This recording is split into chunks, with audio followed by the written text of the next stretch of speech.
Hello and welcome back to the Tech Blackboard. Once again today I've got our weekend exam Cram, and today we are focusing on Azure AI-900 certification exam, which is the fundamental certification on Azure Artificial Intelligence. The first part of the video, which is the introduction part, focuses on some of the vital information on AI-900, such as what is AI-900 and who should do it. Then we will have a look on exam details along with the question format. I will then tell you how to get a free Microsoft Azure voucher and how to schedule the exam using Pearson VUE option. And post that, I will tell you all the resources that you will need to prepare for AI-900. After this introduction part, I will take you through a series of 115 questions that will cover the entire course content on AI-900. Throughout the series, there will be a lot of exam tips and concept understanding. And after watching this video, if you think I'm doing a good work, please do not forget to give me a like, subscribe to the channel and share this video with everyone who is preparing for AI-900. And friends, as I always do, I want you to prepare for the Azure certifications, not only in online mode, but offline mode as well. So here I present a giveaway PDF version of the entire video series containing all 115 questions with their answers. And for that, you have to tell me the correct answer for question number 5, question number 21, 35, 49, 74, 92 and 115. And of course, you will find answers to all these questions in this very video itself. So watch the video very carefully till the very end so that you can get the answers to all the questions correctly. And I'm very hopeful that after watching this video, you will be all set to attempt AI-900 exam in coming days. So let's get started. Artificial intelligence and machine learning are two buzzwords that everyone is talking about throughout the cloud industry. And if you are the one who wants to make a career on artificial intelligence and machine learning, then Microsoft AI-900 is the solid stepping stone, and this video will give you all what you need to know about Microsoft AI-900 certification. Hello and welcome back to the Tech Blackboard. Based on our voting in community tab, AI-900 was a clear winner. Out of 181 votes that we received, 49% of the viewers wanted a series on AI-900. And here today we start our real exam question and answer series on AI-900. This is the introduction part, and post this video today, I will launch a multi-part series on real exam question and answer on AI-900 that will cover the length and breadth of AI-900 certification. This series will not only prepare you for AI-900 certificate, but also give you a solid understanding on various aspects of artificial intelligence and machine learning that you can use to demonstrate your knowledge on artificial intelligence and machine learning concepts and related Microsoft Azure services and gain a boost in your career. By the end of this video, you will be able to understand what is AI-900, who should do it, the exam details, question format, and how to get a free voucher, how to schedule AI-900, and how to prepare for AI-900. So let's begin with understanding what is AI-900 and who should do it. And as you can see here, I have mentioned that the aim of AI-900 is at earning the Microsoft Azure AI Fundamental Certification. The focus of this exam is more on theoretical elements, and it gives you a great heads up on artificial intelligence. Now coming to who should do it. In my opinion, anyone who is looking forward to understand and work on artificial intelligence and machine learning should go for AI-900.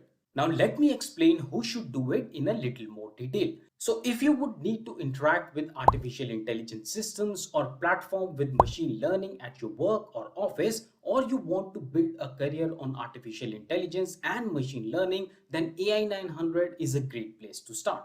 Now you could be a system administrator who interacts with artificial intelligence system or platforms with machine learning, or you could be a salesperson or maybe even a project manager who supervises technical experts but do not have a technological background themselves. Also, as I mentioned that these two technologies, artificial intelligence and machine learning, are booming at quite a rapid speed and can give your career a great elevation. By doing AI-900, you will gain industry awareness of some of the hottest and most rapidly developing technologies today while deepening your conceptual grasp on how they work. I would also like to mention that post doing AI 900, you can proceed towards Azure AI Engineer Associate, which is none other than AI 102. Just to complete our information on Azure AI technologies, this is Azure AI 102 page, and here you can read a lot about Azure AI 102, which could be your next level after doing AI 900. The link for this page is available in the description box. Now, one question might be popping in your mind. What experience do you need to do AI 900? To answer that question, if you go by Microsoft AI 900 skills outline, this exam is intended for candidates with both technical and non-technical background. Moving ahead, now let's understand what are the exam details and what are the question format.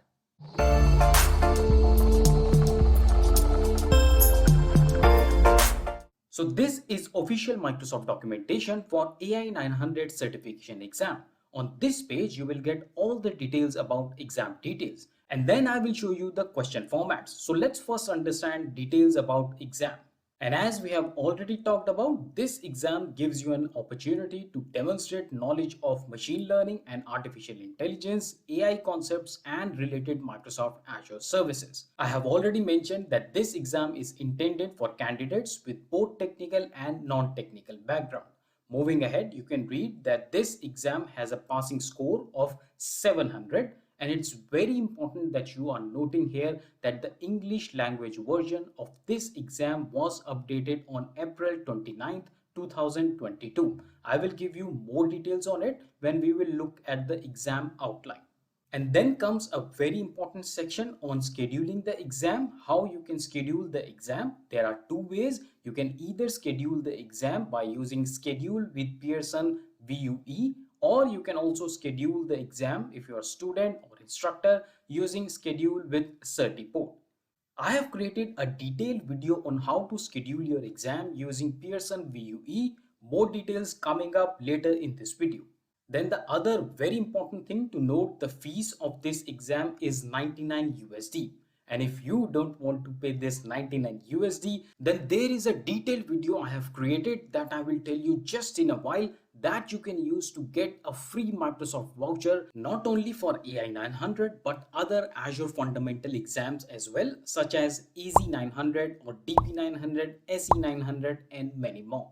So watch the video till the very end so that you understand the complete process of scheduling the exam and also how to get the free voucher. Now let's move ahead and see some more details on exam. Here in this section which says skills measured, you can see all the sections with their percentage. More percentage of any section denotes more question you can expect from the respective section. Now let's deep dive a little bit more on exam details. Click on this section which says download exam skills outline, and then you will be having a PDF which looks like this. I will zoom it a little more and you will reach to this PDF which gives you all the exam details, the sections, the subsections and their percentages. So if you will scroll down a little, first of all, again I would like to mention the passing scores for this exam is 700.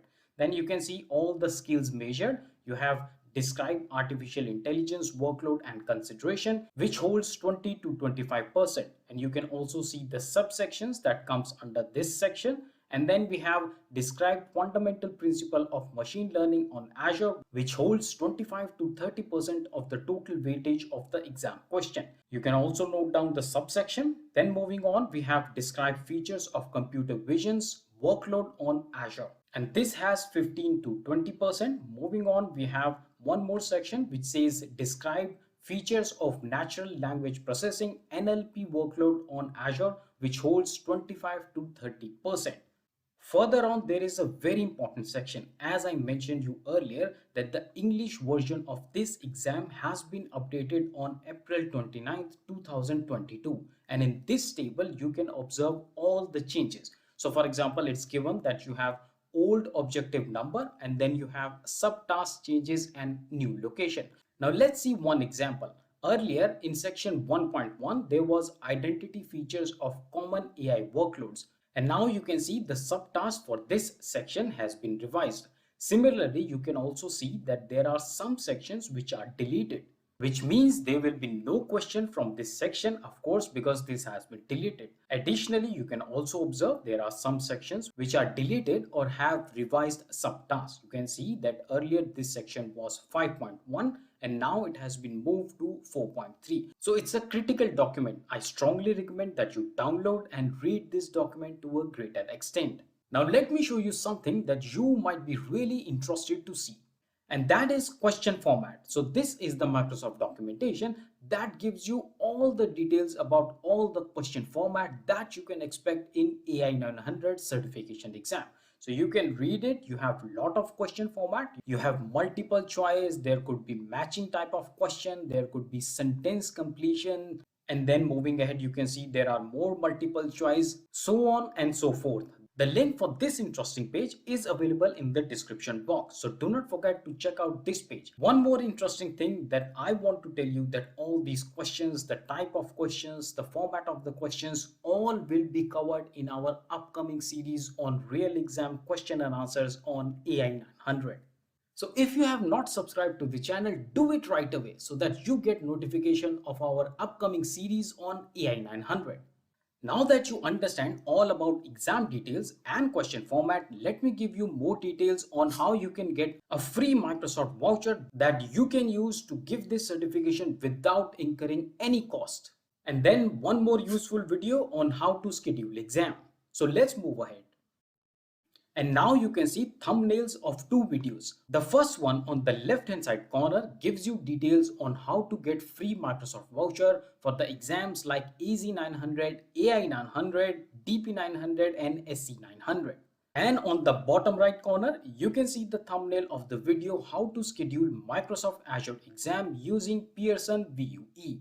Friends, both these videos are watched by thousands of people, and trust me, this is the same mechanism that I have used to clear all my Microsoft fundamental exam that you can see here on the screen without any cost. So go ahead and watch these videos before you schedule any of your Microsoft fundamental exam. It's not only about AI900, but you can also get benefits for AZ900, DP900, SC900, and other than these four, there are many more fundamental exams that you can get voucher for free. The link for both these videos are available in the card section on the top right corner and in the description box. Coming to the last but very important section, let's understand how to prepare for AI-900. The very first way to prepare for AI-900 and understand artificial intelligence and machine learning is none other than the Microsoft Learn. And once again, coming back to the Microsoft official document for AI-900, scroll down a little and you will reach to a section which says 2 ways to prepare. And here you can see one is online and free. And here in this section, you will find Microsoft collection of study material on AI-900. This includes hands-on labs and interesting videos that goes a long way in understanding the nuts and bolts of AI-900. The best part of Microsoft Learn is that you don't have to bear any cost for any of the hands-on lab. All the costs will be borne by Microsoft. Now that you have learned and did a lot of hands-on practice on AI-900, what else you need? What you need is most definitely the real exam question and answer on AI-900. And that's exactly what I'm going to launch on upcoming Thursday on 2nd of June 2022. So do not forget to subscribe the channel and tune in on Thursday 2nd of June. And besides AI-900, I also have series on AZ900. And this series contains 191 real exam questions with answers and explanation with proper Microsoft documentation. Similarly, the other important fundamental series is on DP900. And this series has 80 questions with answers and concepts. So if you are the one or you know someone who is preparing for AZ900 and DP900, then please share these videos to them. In addition to these fundamental series, I also have a series on AZ104 which has 190 real exam questions with their answer. Each question is well explained and well backed by Microsoft documentation. And what's more, all the questions are very latest. And cherry on cake is that you can get a free PDF with all 190 questions with answers that you can use in your offline studies.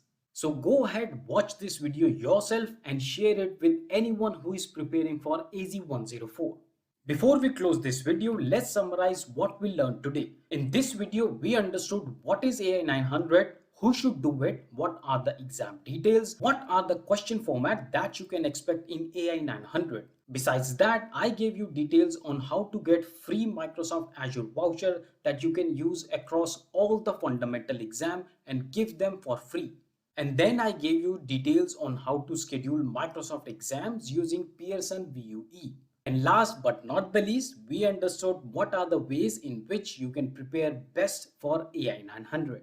Hello and welcome back to the Tech Blackboard. In this second part today, I have got the first set of 15 very latest and interesting questions for you in our AI-900 Real Exam Question and Answer series. And as always, if this video helps in your cloud journey, then please give me a thumbs up and subscribe to the channel. And in case you are joining here as today for the first time or you have missed watching the first part, then I must tell you that in first part we covered a lot of interesting questions around AI-900. For example, we understood what is AI-900, who should do it, what are the exam details, what are the question format that comes in AI-900, and then I explained how to get free Azure voucher so that you can pass AI-900 for absolutely zero cost. And in fact, not only AI-900, you can use the same method to get the free voucher for other fundamental exams like AZ-900, DP-900, SC-900 and many more. Then I told you how you can schedule the exam using the Pearson VUE option. And of course, I explained how can you prepare in best possible ways for AI-900. So let's begin our part 2 of our AI-900 Real Exam Question and Answer series. Let's read the question number 1. The question says that which AI service should you use to create a bot from a frequently asked questions document? Your options are Q&A Maker, Language Understanding or LUIS, Text Analytics or Speech Text. To answer this question, let's first understand what is a FAQ. So FAQ is nothing but a collection of questions and answers. And I'm pretty sure when I say the FAQ is a collection of question and answer, that automatically reveals the correct answer, which is none other than option A, Q&A Maker. Now let's understand what is a Q&A Maker in Azure Cloud Service. So this is the official Microsoft documentation that gives an answer to what is a Q&A Maker. Let's read out. It says that Q&A Maker is a cloud-based natural language processing NLP service that allows you to create a natural conversational layer over your data. It is used to find most appropriate answer for any input from your custom knowledge base of information. To put it in a simple language, let's say you have a custom knowledge base information about some product. To simplify this, let's take an example. Let's assume that your company sells cars. Now you would have a lot of information on knowledge base for cars. For example, their sizes, their colors, their adaptability, their models, and similarly a lot of information about cars. Now you can build a FAQ or a frequently asked question in a form of questions and answers, and then you can use this in your bot service or a chat bot that answers your customer queries. And that's exactly where the Q&A Maker comes into picture. One more important point that you should note is that Q&A Maker service is being retired on 31st March 2025. I know there is a little bit of time here, but things are moving and you should plan accordingly. Okay, so now we understand what is a Q&A Maker. Let's also understand what are the other three services. Let's begin with language understanding. Language understanding is a cloud-based conversational AI service that applies custom machine learning intelligence to a user conversational natural language text to predict overall meaning and pull out relevant detailed information. Similar to what we saw for Q&A Maker, a new version of language understanding capabilities are now available as a part of Azure Cognitive Service for the language. Moving on with the text analytics. So text analytics is used for deeper insights like identifying a pattern or trend from unstructured text. For example, text analytics can be used to understand a negative spike in customers' experience or popularity of a product. Moving on with option D, speech text. So Azure speech to text service analyzes audio in real time or batch to transcribe the spoken word into text. Also to read, out of the box, speech to text utilizes a universal language model as base model that is trained with Microsoft owned data and reflects commonly used spoken language. I totally understand it could be little overwhelming to digest all these services in the very first question. Do not worry, we will see a lot of questions around these services in upcoming slides and upcoming parts as well. Let's move on with the next question. Let's move on with question number 2. The question says that you build a machine learning model by using automated machine learning user interface. You need to ensure that the model meets Microsoft transparency principle for responsible AI or artificial intelligence. What should you do? Your options are set validation type to auto, or should you enable explain best model, set primary metric to accuracy, or should you set max concurrent iterations to 0? Let me tell you the answer and then I will give you more details around it. The correct answer for this question is option B, enable explain best model. Now let's understand what is the explain best model. So most businesses run on a trust and being able to open ML or machine learning black box. This helps in build transparency and trust. In heavily regulated industries like healthcare and banking, it is critical to comply with regulations and best practices. One key aspect of this is understanding the relationship between input variables and model output. Knowing both the magnitude and direction of the impact each feature has on the predicted value helps better understand and explain the model. With model explainability, please pay attention. This is the answer that we chose. So with model explainability, we enable you to understand feature importance as a part of automated ML run. Friends, artificial intelligence and machine learning are tricky to start with, but do not worry, things will only get more clear to you as we proceed in our series. Our question number 3 says that which scenario is an example of a web chat bot? And your options are listed here. I'm not going to read all of them to save the time, but you can most definitely pause the video here, read all the options, understand them well, and then attempt the answer.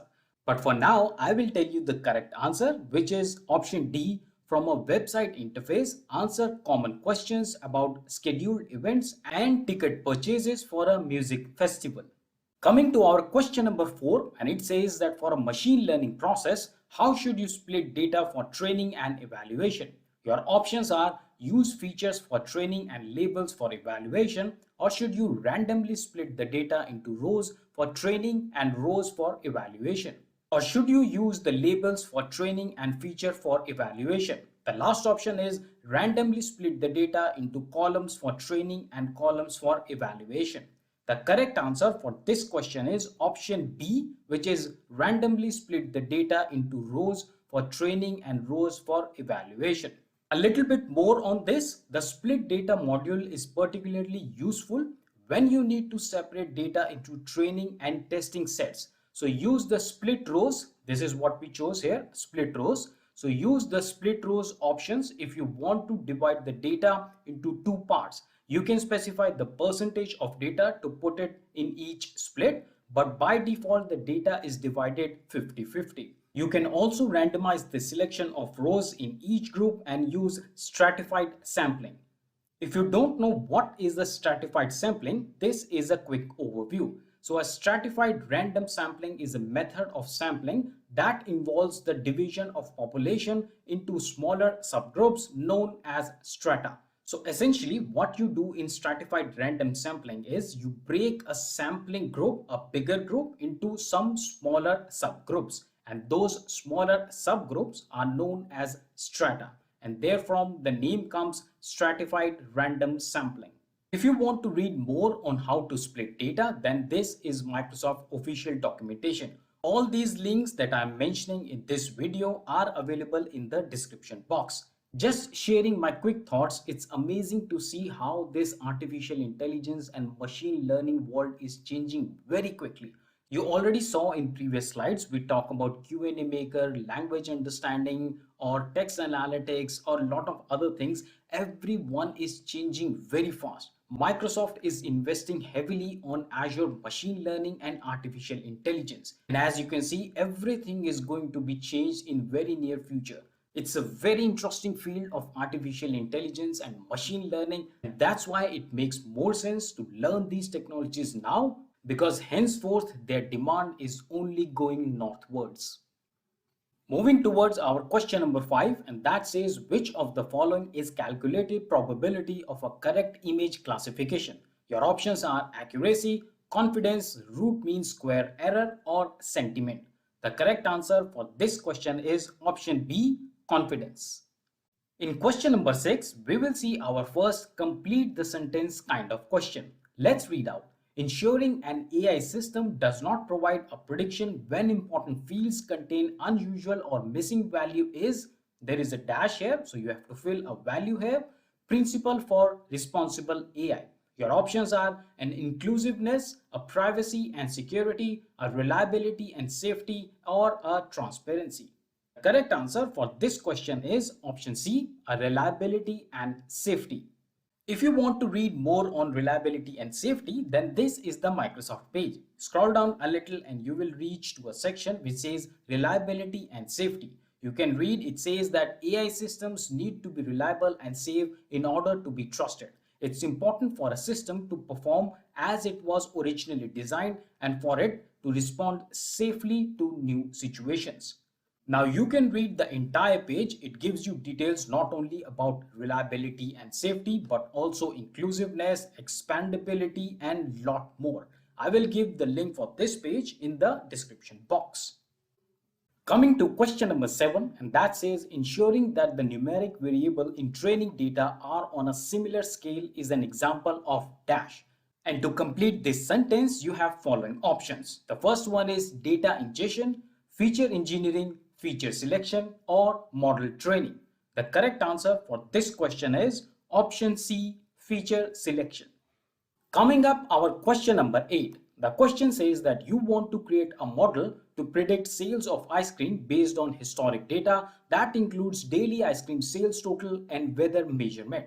Which Azure service should you use? And your options are Azure Machine Learning, Azure Bot, or Language. So what is the relationship between ice cream sales and weather measurement? Very obviously, people like to eat more ice cream in hot weather or summers, unless they're like me who likes to eat ice cream in cold weather. Talking about liking, are you liking this video? Then please pause the video now and give this video a like. Friends, many of you like my videos, you like the content, but you always miss to press that like button. Please understand, every like from you makes sure that these videos are widespread. Additionally, it really gives me a boost and encourages me to create these free content. So help these videos to reach a widespread audience so that everyone can learn Azure for free. Now coming back, let's see the answer. The correct answer for this question is Azure Machine Learning. Now let me give you a one-liner definition of all these services. You can see here that Azure Machine Learning enables you to train a predictive model from the existing data. On the other hand, Azure Bot Service provides a platform for conversational AI. Coming to the third option, language, the language service is used for understanding and analyzing text and creating intelligent applications. And there is a good reason why I am providing these one-liners for almost all the services wherever it is possible. Because of the fact that these one-liners settle in your mind very easily. For example, if you read this one-liner definition of Azure Machine Learning, you can already relate this definition with that of question. So you can see that it enables you to train a predictive model. And what is that our question wants to predict us? Our question also wants to predict us the sales of ice cream. So you can relate these words in the question with that of one-liner definition. So I hope these one-liners will really help you spot the answer.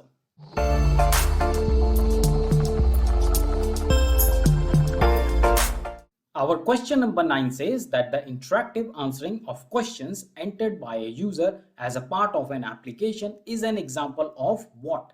And your options are anomaly detection, computer vision, conversational AI, or forecasting. The correct answer for this question is option C, conversational AI. And the reason for picking conversational AI as answer is the fact that we are talking about interactive answering in the question. So what is a conversation? Conversation is nothing but interaction of two people or two machines or two systems in form of questions and answers. And that's the reason for picking conversational AI as answer. Coming to question number 10, the question says that you are designing an AI application that uses images to detect cracks in window panes of buildings and warns when a window pane should be repaired or replaced. What AI workload is described? Your options are computer vision, natural language processing, or anomaly detection. The correct answer for this question is option A, computer vision. Now let's look at some detail what makes option A as correct and option B and C as incorrect. So here are the details provided in this box. You can see here that the images of buildings window pane can be analyzed with computer vision and classified into groups based on windshield condition. And that's why option A is the correct answer.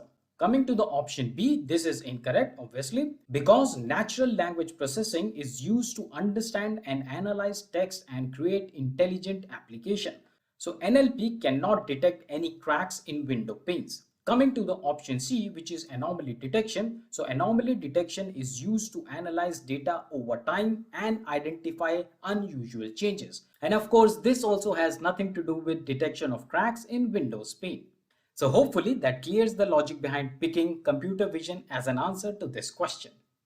And here comes our first yes and no kind of question in question number 11. So let's read out the first statement. The statement says that you can use Q&A Maker to query an Azure SQL database. So what do you think? Is it a yes or is it a no? The correct answer for this statement is no. You cannot use Q&A Maker to query an Azure SQL database. Moving on with second statement, it says that you should use Q&A Maker when you want a knowledge base to provide the same answer to different users who submit similar question. The correct answer for this statement is yes. And then we have the third statement which says the Q&A Maker service can determine the intent of user utterance. And the correct answer for this question is no. Quickly moving to question number 12.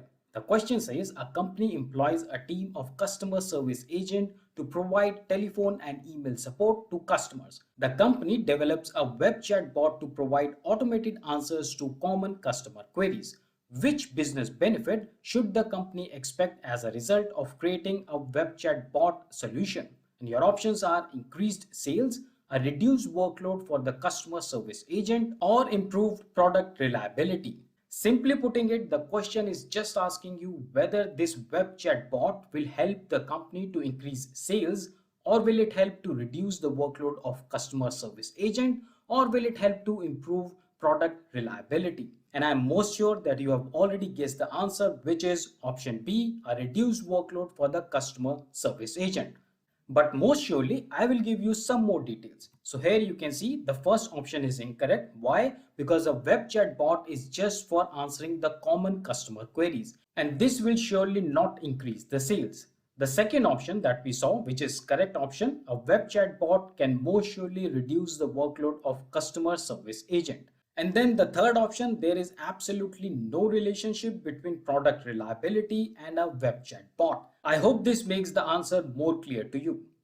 Coming to our first drag and drop kind of question in question number 13. Here on the left hand side, you are given with some learning types, and on the right hand side in this answer area, you are given with some definition. So you have to match these definition on the right hand side with the learning types given on the left hand side.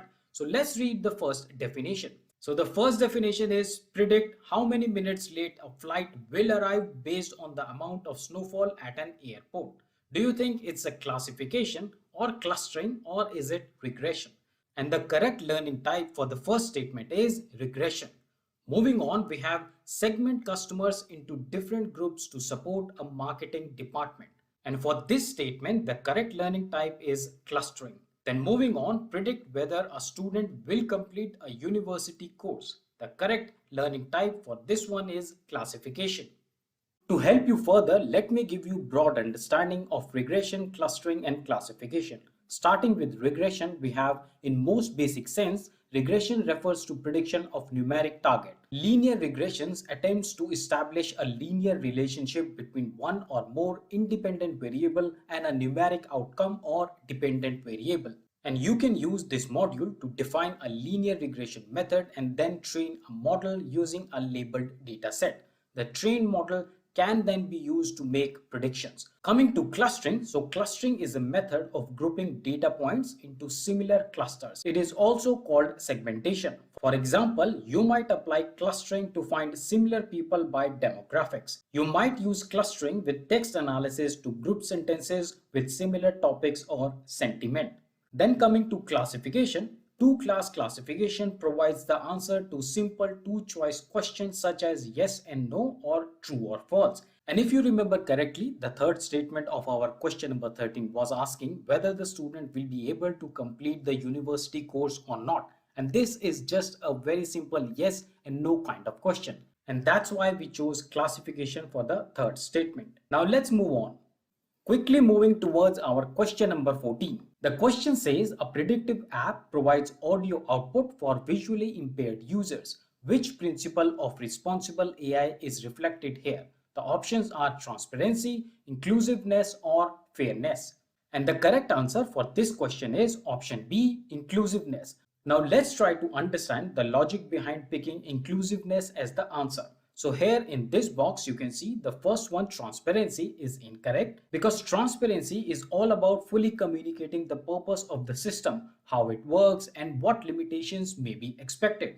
On the other hand, inclusiveness is all about how AI should bring benefits to all parts of society, regardless of physical ability, gender, sexual orientation, ethnicity, or other factors. And here, please note that our question is asking about visually impaired users, which comes in the category of physical ability. So the purpose of inclusiveness is to bring the benefits of AI to all parts of society. And that was the reason behind picking inclusiveness as the answer.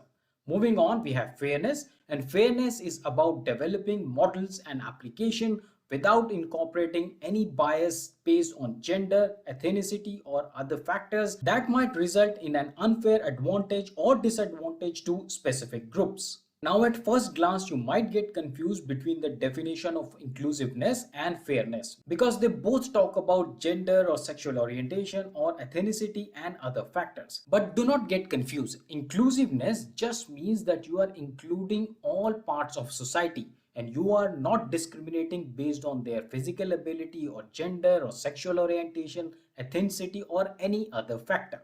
On the other hand, fairness talks about whether your AI solution is taking undue advantage or disadvantage based on these factors. So there is a difference between inclusiveness and fairness. I hope this makes it clear. If you have still some questions or confusion around inclusiveness or fairness, do let me know in the comment section and I would be more than happy to answer all of your questions. Coming to our question number 15, which is the last question for our part 1 of our AI-900 real exam question and answer series. And at first glance, this question certainly looks very daunting. But do not worry, it's a very interesting question and it will be easier as we go through. So let's read the question. The question says that you are developing a model to predict events by using classification. You have a confusion matrix for the model scored on test data as shown in the following exhibit. So this is the exhibit. You can see actual values here on top, and then on the left hand side you can see the predicted values. Now let's read the other part of the question. It says that use the drop down menus to select the answer choice that completes each statement based on the information presented in the graphic. So based on this graphic, you have to choose the answer from these drop down menus. And please note that each correct selection is worth 1 point. Now here you are presented with two drop down menus. The first one says there are correctly predictive positives and the second one says there are false negatives. Before answering this question, let's look the confusion matrix. So this on your right hand side is the confusion matrix. Now let me explain how to read this confusion matrix and how to answer the questions based on this.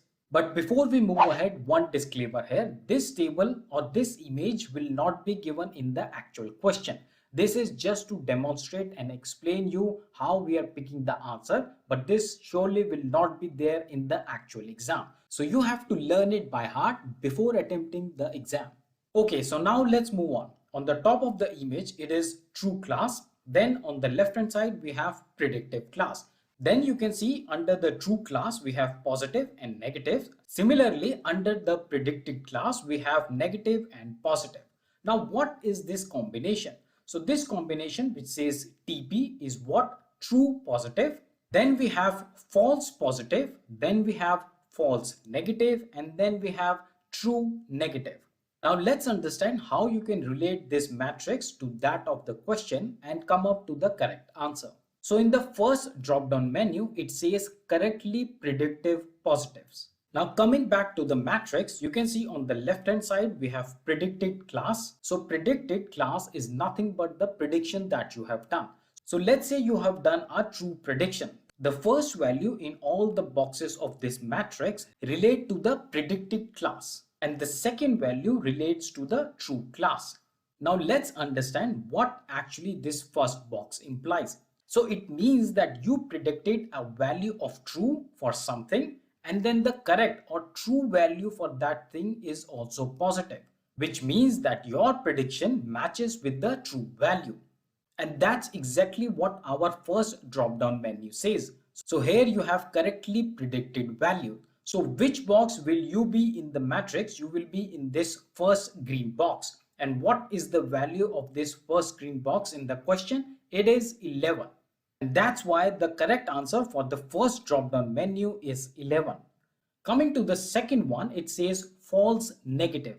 And you can easily read that false negative is here. So first one is false and then we have negative. So what's the value given in question for this red box here? It is 1033, and that's the correct value for our second drop-down menu. And similarly, in the actual exam, they can change the question and probably ask you about false positive or true negative. But I'm sure that now you know how to read this confusion matrix. Friends, does this confusion matrix reminds you of some Hollywood movie? If yes, then do let me know in the comment section. And I'm not sure if you understood that Hollywood movie, but I'm pretty sure that now you understand this confusion matrix. However, if you still have some questions around this confusion matrix, then you know how to reach comment section and ask questions. Our part 3 starts with question number 16.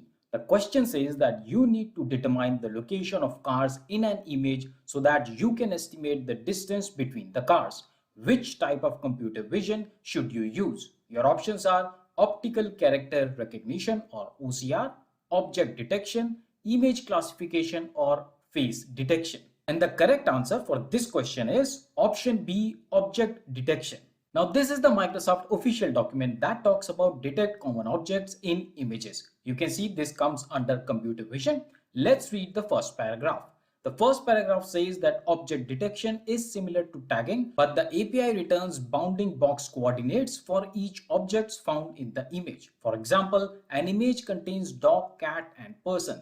The detect operation will list those images with coordinates in the image. So similar to the example given in this paragraph, dog, cat, and person, we have cars in our question. And using object detection, you can find out different cars in the image and also find out the distance between them.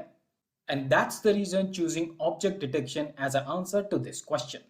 Coming to the question number 17, the question says that complete the sentence by choosing appropriate option in the answer area.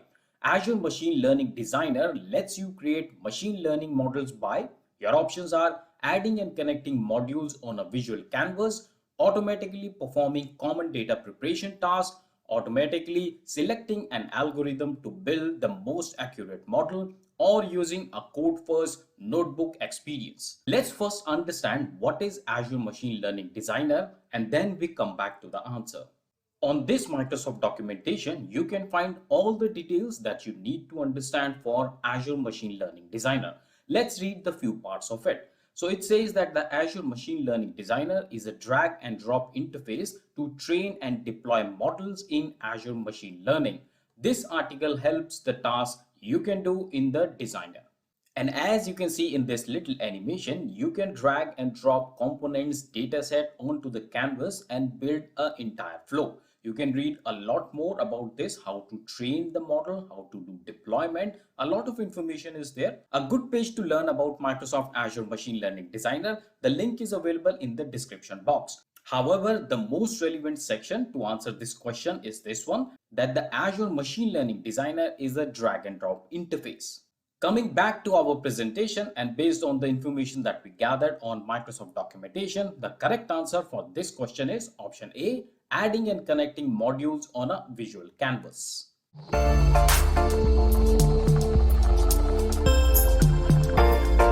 Our question number 18 says that your company is exploring the use of voice recognition technologies in its smart home devices. The company wants to identify any barriers that might unintentionally leave out the specific user group. This is an example of which Microsoft guiding principle for responsible AI. Options are accountability, fairness, inclusiveness, privacy, and security. The correct answer for this question is inclusiveness.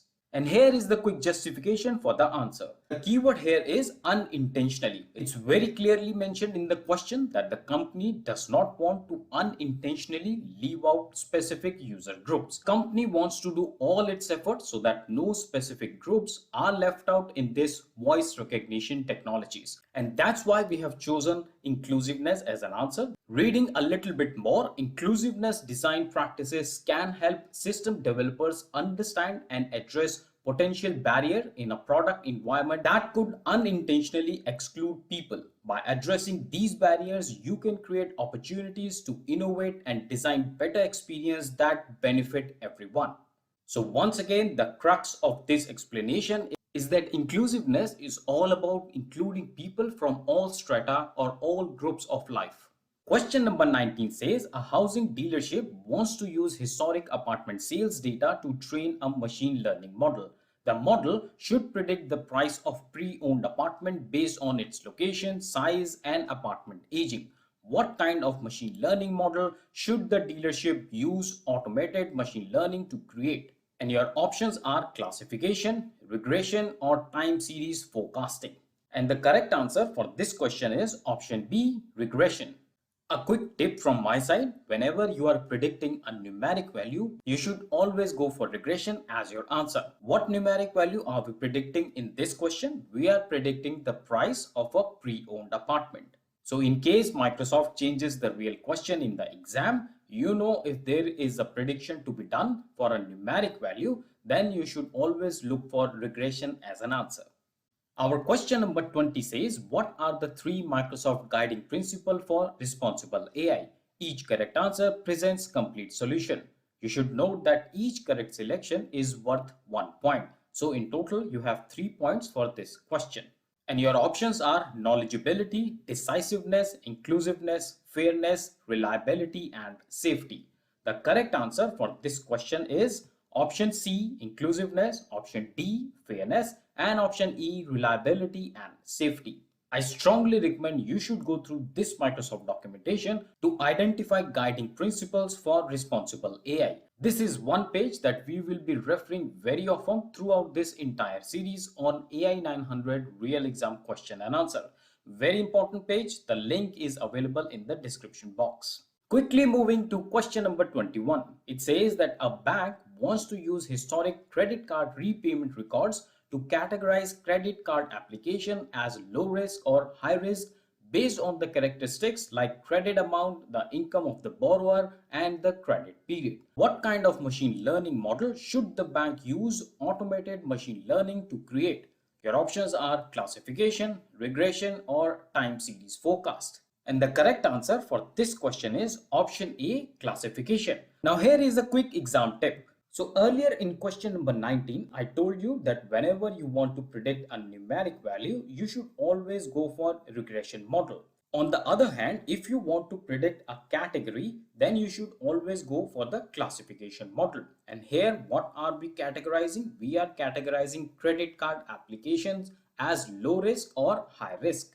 Hopefully, these quick exam tips will really help you recalling the answer when you are sitting in the real exam. Are you liking these exam tips? If yes, then this is the time you give a like to this video. Coming up now is question number 22, and it says that returning a bounding box that indicates the location of a vehicle in an image is an example of image classification or object detection, or is it an example of optical character recognizer OCR, or the last option is semantic segmentation. The correct answer for this question is option B, object detection. More on object detection can be read on this page. Quickly reading out the important section from this page. Object detection is similar to tagging, but the API returns the bounding box coordinates for each object found in the image. For example, if an image contains dog, cat, or person. However, in our question, it is cars. So this is why object detection fits as an answer for this question. Moving ahead with our question number 23, it says that predicting how many hours of overtime a delivery person will work based on the number of order received is an example of what? Your options are classification, clustering, or regression. Are you able to spot the correct answer? If yes, then quickly pause the video and let me know your answer in the comment section. Okay, let me give you a quick hint. In this question, we are trying to predict a numeric value. We are trying to predict how many hours of overtime a delivery person should work. So this is a numeric value prediction. Can you now spot the answer? I'm pretty sure that all of you must have got the right answer. Nevertheless, from my side, the correct answer for this question is option C, regression. You should always remember these steps. Whenever you are trying to predict numeric value, you should go for regression. Whenever you are predicting a category, go for classification. I know there is some repetition that I am bringing up to you, but this is for a purpose. Repetition will surely help you in a big way to recall the answers in the real exam. And here is our question number 24, and it says that which of the following service should you use to train an object detection model by using own images? Your options are computer vision, custom vision, or form recognizer, or video indexer. The correct answer for this question is custom vision. And why so? Because you are using your own images. That's why you need a custom vision. In case you are interested to read deep on custom vision, then this is the Microsoft documentation. And it says that Azure Custom Vision is an image recognition service that lets you build, deploy, improve your own image identifier model. Pay attention, it says improve your own image identifier. And that's what our question also mentioned, that we are using own images. Coming up next is question number 25, and it says that you are creating a training pipeline for regression model.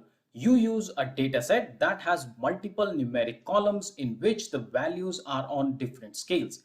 You want to transform the numeric columns so that the values are all on a similar scale. You also want the transformation to scale relative to minimum and maximum values in each column. Which module should you add to the pipeline? Your options are select columns in dataset, normalize data, or clean missing data. The correct answer for this question is option B, normalize data.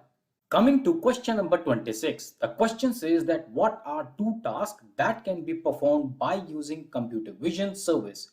I hope you remember that in question number 24, we talked about custom vision.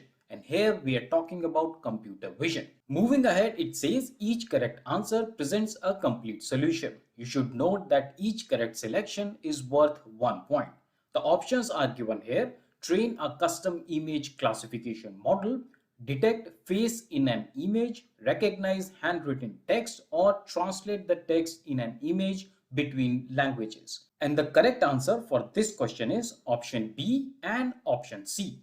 Now let me give you a little bit more detail on computer vision service. So this is the Microsoft documentation that gives insights on what is a computer vision. Here you can read that Azure's computer vision service gives you access to advanced algorithm that processes images and return information based on visual features you are interested in. Further ahead in this table, it gives you all the services and their description that comes under computer vision.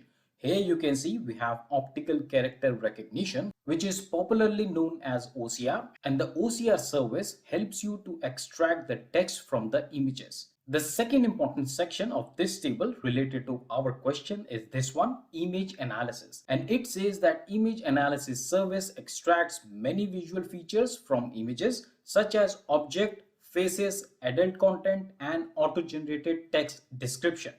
And based on the documentation from Microsoft, we now understand that there are two prime services under computer vision service, and that are image analysis and OCR. Image analysis helps us to detect faces in an image, and OCR helps us to recognize the handwritten text. And that's the basis of choosing B and C as a correct answer. Now let's read out our question number 27.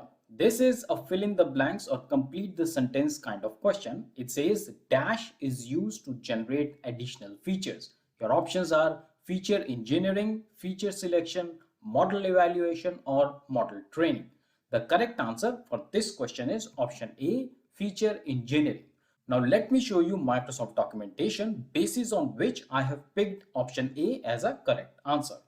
So here is Microsoft documentation talking more about feature engineering in machine learning. And on the very first para here, you can read about feature engineering. So the feature engineering is the process of creating new features from raw data to increase the predictive power of learning algorithm. Engineered features should capture additional information that is not easily apparent in the original feature set. You can also read about feature selection. So feature selection is a process of selecting the key subset of features to reduce the dimensionality of the training problem.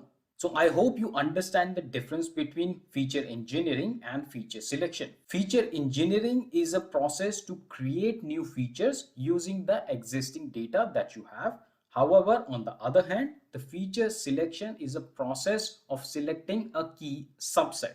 And in our question number 27, we are looking for a service that can help us to generate additional features. And that's why feature engineering is the most suitable answer. Coming to question number 28, and that says that you use Azure Machine Learning Designer to create a training pipeline for a classification model. What must you do before deploying the model as a service? Should you create an interface pipeline from the training pipeline? Or should you add an evaluate model module to the training pipeline? Or should you clone the training pipeline with a different team? The correct answer for this question is option A. You should always create an interface pipeline from the training pipeline. Coming to the question number 29, the question says that you want to use automated machine learning to train a regression model with best possible R2 score. How should you configure the automated machine learning experiment? Your options are set the primary metric to R2 score, or should you block all algorithms other than gradient boosting, or enable featureization. The correct answer for this question is option A, set the primary metric to R2 score. Now let me give you the logic behind choosing this as a correct answer. So here in this table, you can see the first option that we saw, primary metric to R2 score. This one is correct. The explanation for the same is that the primary metric determines the metric used to evaluate the best performing model. Coming to the option B, and the reason for not choosing that as an answer is that the choice of algorithms does not determine the metric used to evaluate the best performing model. And lastly, we have enable featureization, and the reason for not picking option C as a correct answer is that the enabling featureization does not determine the metric used to evaluate the best performing model. I hope you understood the reason behind choosing option A as correct answer and option B and C as incorrect. In case you want to discuss this more, then please reach out to me in the comment section. Now, after doing so many mind-bending questions on artificial intelligence and machine learning, I'm feeling a little hungry. And that's where our delightful question number 30 comes in. And I am sure that after seeing all these delightful fruits, you are also feeling a little hungry. But let's finish this important question, and after that you can have something to eat. So question number 30 will be the last question for our part 3 of our AI-900 real exam question and answer series. So let's read the question. The question says that you send an image to computer vision API and receive back an annotated image shown in the following exhibit. And here you can see we have images of banana, we have oranges, and we have apple. And besides the image, you can also see the probability score for each image. So for example, we have 97.90% of possibility that this image is banana. Then we have 96.77% calculated by the computer vision API of this image being an orange. Similarly, we have 98.21 of this image being an apple.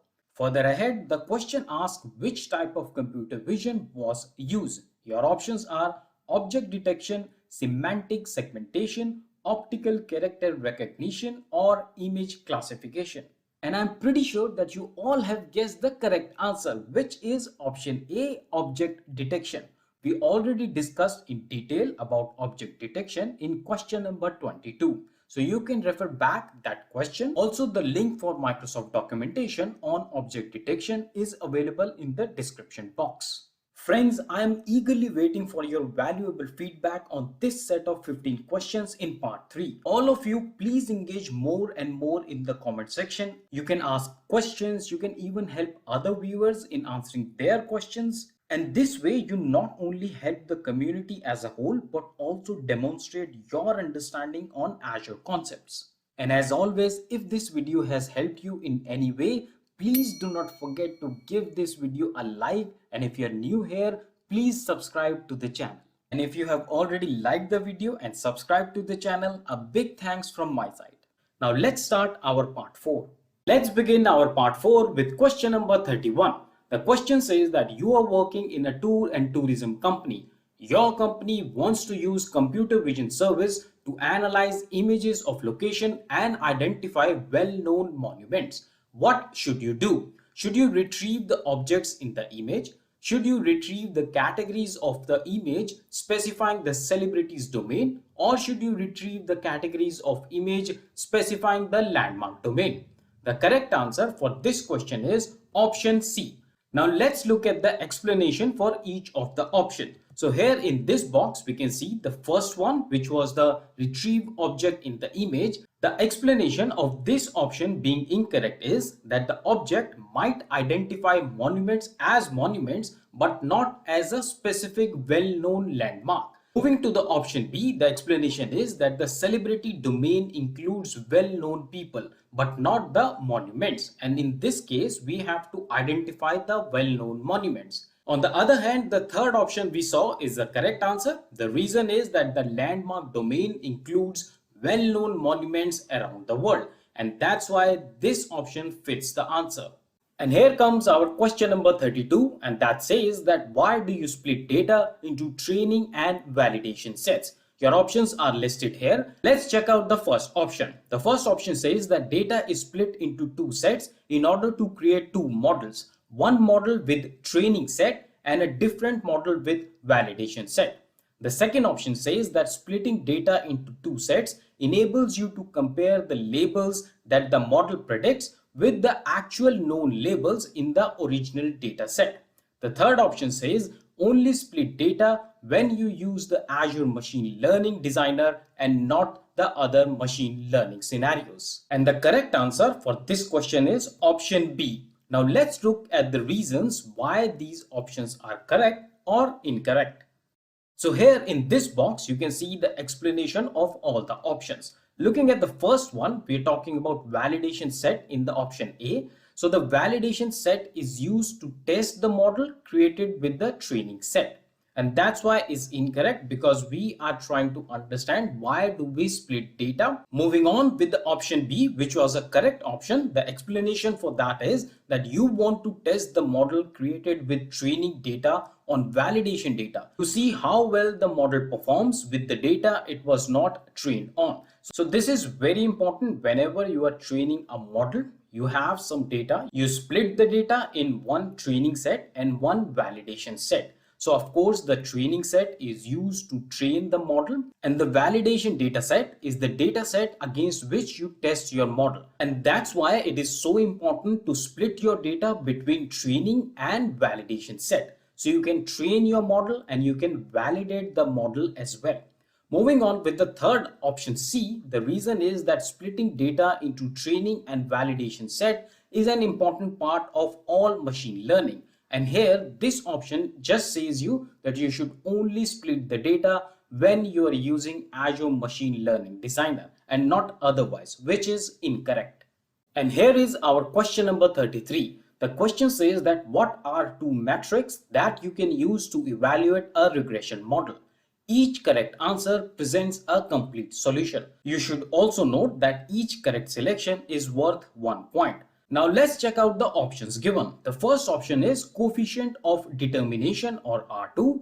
The second one is F1 score. Third one is root mean squared error. The fourth one is area under curve AUC. And the fifth one is balanced accuracy. The correct answer for this question is option A, coefficient of determination, and option C, root mean squared error. Now let me show you the Microsoft documentation in case you want to understand more of these options. And here I am on the Microsoft documentation that says that evaluate your ML.NET model with matrix. And here you can read about all the options that we saw in the question. For example, accuracy, AUC, AU, CPR, or F1 score. It's quite a detailed page. I cannot read the entire page in order to save the time in this video. However, the link for this page is available in the description box. So please go ahead and check that out. Moving on, our question number 34 says that you are processing photos of runners in a race.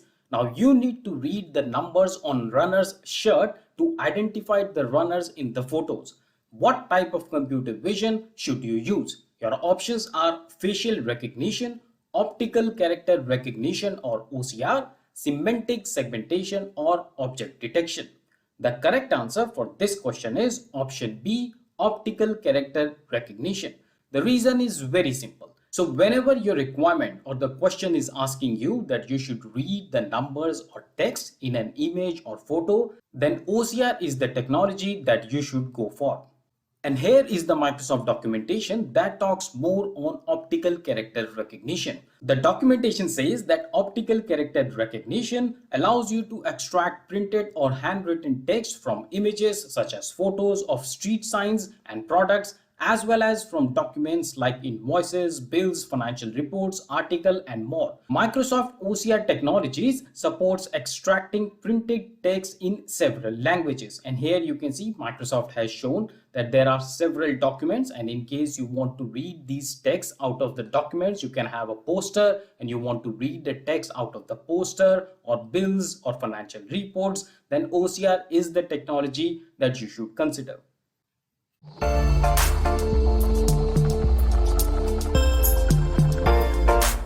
Now let's check out our question number 35.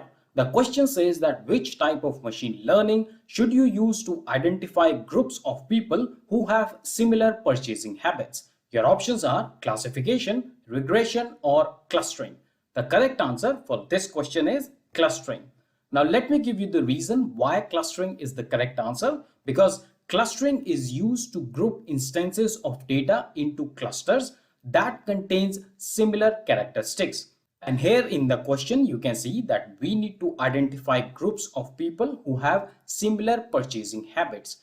And that's exactly what clustering is used for. So clustering helps you group the data into similar characteristics. Besides that, clustering can also be used to identify relationship in a data set. Are you liking this small explanation that I'm giving with all the questions? Then please appreciate my work and give this video a like. Now let's check out our question number 36, which is a yes/no kind of question. So let's read the statement and then we will figure out whether it's a yes or a no.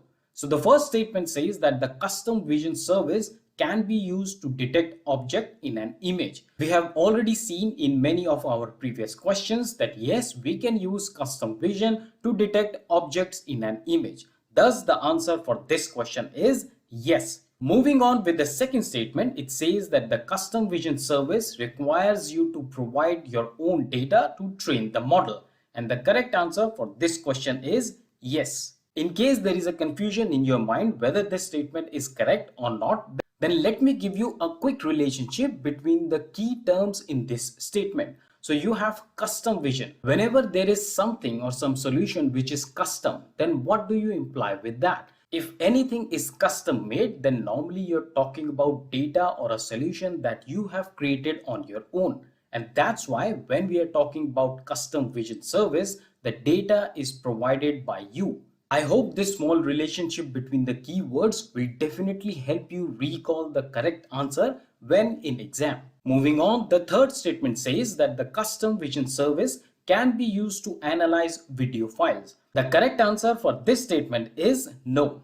In case you want detailed explanation of any of these statements, then let me know in the comment section and I will provide you more insight on each statement. Moving ahead with question number 37. The question says that you use Azure Machine Learning Designer to publish an inference pipeline. Which two parameters should you use to consume the pipeline? Each correct answer presents the part of solution and also each correct selection is worth 1 point. The options given here are the model name, the training endpoint, the authentication key or the REST endpoint. The correct answer for this question is option C and option D.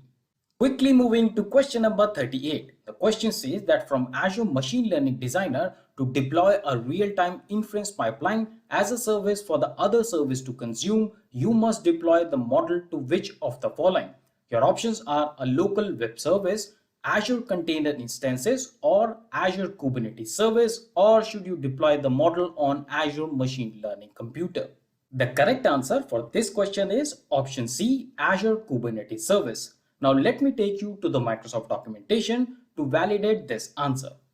And here we are on the Microsoft documentation on Azure Machine Learning Designer. There is a lot of information on this page, but I will take you directly to the section we are interested in to answer this question. So keep scrolling and you will reach to a section which says deploy. And here in this section, you can read this line which says that online endpoints must be deployed to an Azure Kubernetes service cluster. And that's exactly what we chose as an answer for this question. We now have our question number 39 and the question says that which service should you use to extract text, key value pairs and a table data automatically from scanned documents. Your options are Form Recognizer, Text Analytics, Language Understanding or Custom Vision. The correct answer for this question is option A, Form Recognizer. And here comes our question number 40. The question says that you want to use the computer vision service to identify the location of individual items in an image. Which of the following features should you retrieve? Your options are objects, tags or categories. The correct answer for this question is option A, objects. Now let's quickly check out the reason behind each option. The first option, objects, is a correct one. And the reason behind is that the computer vision returns objects with bounding box to indicate their locations in an image. And that's what we were looking in question as well, that we wanted to identify the location of individual items in an image. That's why object is a correct option. Moving on with tags. So tags indicate the items in an image, but not their location. So do not get confused between objects and tags. The object feature helps you to return the location of an object in an image. On the other hand, while the tags can indicate items in an image, but they do not locate them in the image. That's why we have not chosen tags as an answer for this question. Moving on with the categories. Now categories provides suggested categorization for the image as a whole, but it does not provide you details on the individual items in an image. And you can very well notice that we were looking for individual items in the question. That's why categories is a wrong answer. We now have question number 41. The question says that predicting how many vehicles will travel across a bridge on a given day is an example of classification or regression or clustering. The correct answer for this question is option B, regression. Coming to question number 42, and that says that you want to use computer vision service to analyze images and to use language service to analyze text. It's a must requirement that developers only use one key and endpoint to access all your services. What kind of resource should you create in your Azure subscription? Your options are computer vision, cognitive services or custom vision. The correct answer for this question is option B, cognitive services. And here comes the explanation for all the options. The first option, computer vision, is a wrong option. The reason is that this resource type only support image analysis. A separate language resource would be required for text analytics. However, the core requirement was that we want to analyze both images and analyze text. And that's why computer vision does not fit. Moving on, we saw cognitive service is a correct answer. The reason is that cognitive service resource supports both computer vision and language. Fits very well with the question. Moving on, we have custom vision, which again is a wrong answer. And the reason for this one is that custom vision service is for image classification and object detection, and it does not support image analysis or text analysis. So do not get confused in the language of this sentence. It just means that custom vision is used for classification of objects or image. It is not used for analysis purpose, and that's why it is a wrong option. Now let's do some yes/no kind of question on Microsoft face detection service. So here in question number 43, we have some statement, and for each statement, we have to tell whether it's a yes or a no.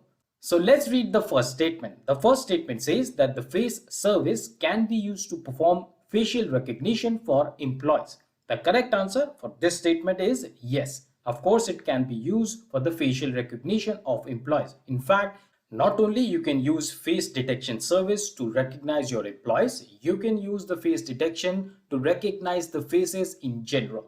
Moving on with the second statement, we have the face service will be more accurate if you provide more sample photos of each employee from different angles. And very logical that if you want to make your facial detection service very robust, then you have to provide more photos of your employees or any other person from different angle. That's why the correct answer for this statement is yes. Moving on with the third statement, it says that if an employee is wearing sunglasses, the face service will always fail to recognize the employee. Correct answer for this statement is no, because certainly this is not the case. The facial recognition service will not fail just because of the fact that the person or the employee is wearing sunglasses. Moving on with question number 44. The question says that you need to develop a mobile app for employees to scan and store their expenses while traveling. Which type of computer vision should you use? Your options are semantic segmentation, image classification, object detection, or optical character recognition. The correct answer is option D, optical character recognition. And the reason is very simple. You just want to capture the expenses of your employees. So your employees could produce some bill or invoice of whatever expenses that they have done while they were traveling. And you just want to scan these documents, these bills or invoices, and get or extract the values of all these expenses. And that's why optical character recognition is the most suitable answer. And to end the part 4 of our AI-900 real exam question and answer series, I have a very interesting question for you. So let's read the question. The question says that you need to use Azure Machine Learning Designer to build a model that will predict automobile prices. Which type of modules should you use to complete the model? So here on the right hand side, you can see we are given with the image of a model, and on the left hand side, we are given with some modules. So out of these modules, you have to select the modules and you have to fit the modules in these question marks. So let me first tell you the correct modules that will fit in all these question marks, and then I will show you the Microsoft documentation where you can also validate this entire flow. To begin with, you can see our flow starts with automobile price data, and then we have this data output, and then you have a question mark. And here you have to fit one of the modules listed on the left hand side. So let me reveal the correct module that you will fit in this first question mark. Here it comes. The correct module is select columns in dataset. On the left hand side, we can also see that the correct module is select columns in dataset. Moving on with the second question mark, let me reveal the answer for this question mark as well. So we can see the correct module is split data. The same is also reflected on the left hand side. We have split data here. Similarly, moving on with the third question mark, and the correct module that will fit here is linear regression. The same is reflected here on the left hand side as well, linear regression.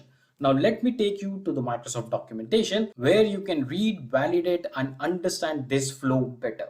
And here is the Microsoft documentation that will tell you how to deploy a machine learning model using Azure Machine Learning Designer. And here you can see, if you scroll down a little bit more here, you can reach to a section which says create a real-time inference pipeline. And here you can see it starts with automobile price data. I know that this is quite small for you to see it properly, but the problem is that even if I try to zoom it, it will still not help because it's an image. However, the link for this page is available in the description box and you can read the entire page on your laptop in a good manner. But just to get you started, you can relate the same image that we had in our question as well. It starts with automobile price data. Then we have select columns in dataset. Moving on, we have clean missing data, split data, then you have linear regression, and then you have trained data. Hopefully you loved the 15 questions in our part 4. If yes, please do not forget to like this video, subscribe to the channel and share these videos to everyone who is learning Azure. Let's start our part 5 with question number 46. The question says that you use an Azure Machine Learning Designer pipeline to train and test a binary classification model. You review the model's performance metrics in an evaluate model module and note that it has a AUC score of 0.3. What can you conclude about the model? And your options are: the model can explain 30% of the variance between true and predicted labels. The second one is the model predicts accurately for 70% of test cases. The third one is the model performs worse than the random guessing. Now, before I tell you the correct answer, let me give you a one-liner on what is AUC. So AUC stands for area under the curve. This graph represents the probability that a random positive example is positioned to the right of a random negative example. Now coming to the correct answer for this question is option C. The model performs worse than a random guessing. So here I present a quick scale or a benchmark that you can use whenever there are questions on AUC score. And it shows that if you have a score of 0.5, then you are as good as a random choice. However, our score was 0.3, which is of course less than 0.5, and that's why our model performs worse than the random guessing. Similarly, if your score is between 0.5 to 0.7, then you are poor performance. And then the score between 0.7 and 0.8 reflects that you are at okay performance. And finally, a score between 0.8 to 0.9 represents that you have a very good performance. I strongly recommend that you take a screenshot of this scale here so that you can use this scale whenever you are sitting in the exam. I don't mean that you copy this scale in the exam, but I want you to learn this scale. Now coming to question number 47. The question says that you use Azure Machine Learning Designer to create a training pipeline for a classification model. What must you do before deploying the model as a service? Your options are: create an inference pipeline from the training pipeline, or should you add an evaluate model module to the training pipeline, or the third option is clone the training pipeline with a different name. The correct answer for this question is option A, create an inference pipeline from the training pipeline.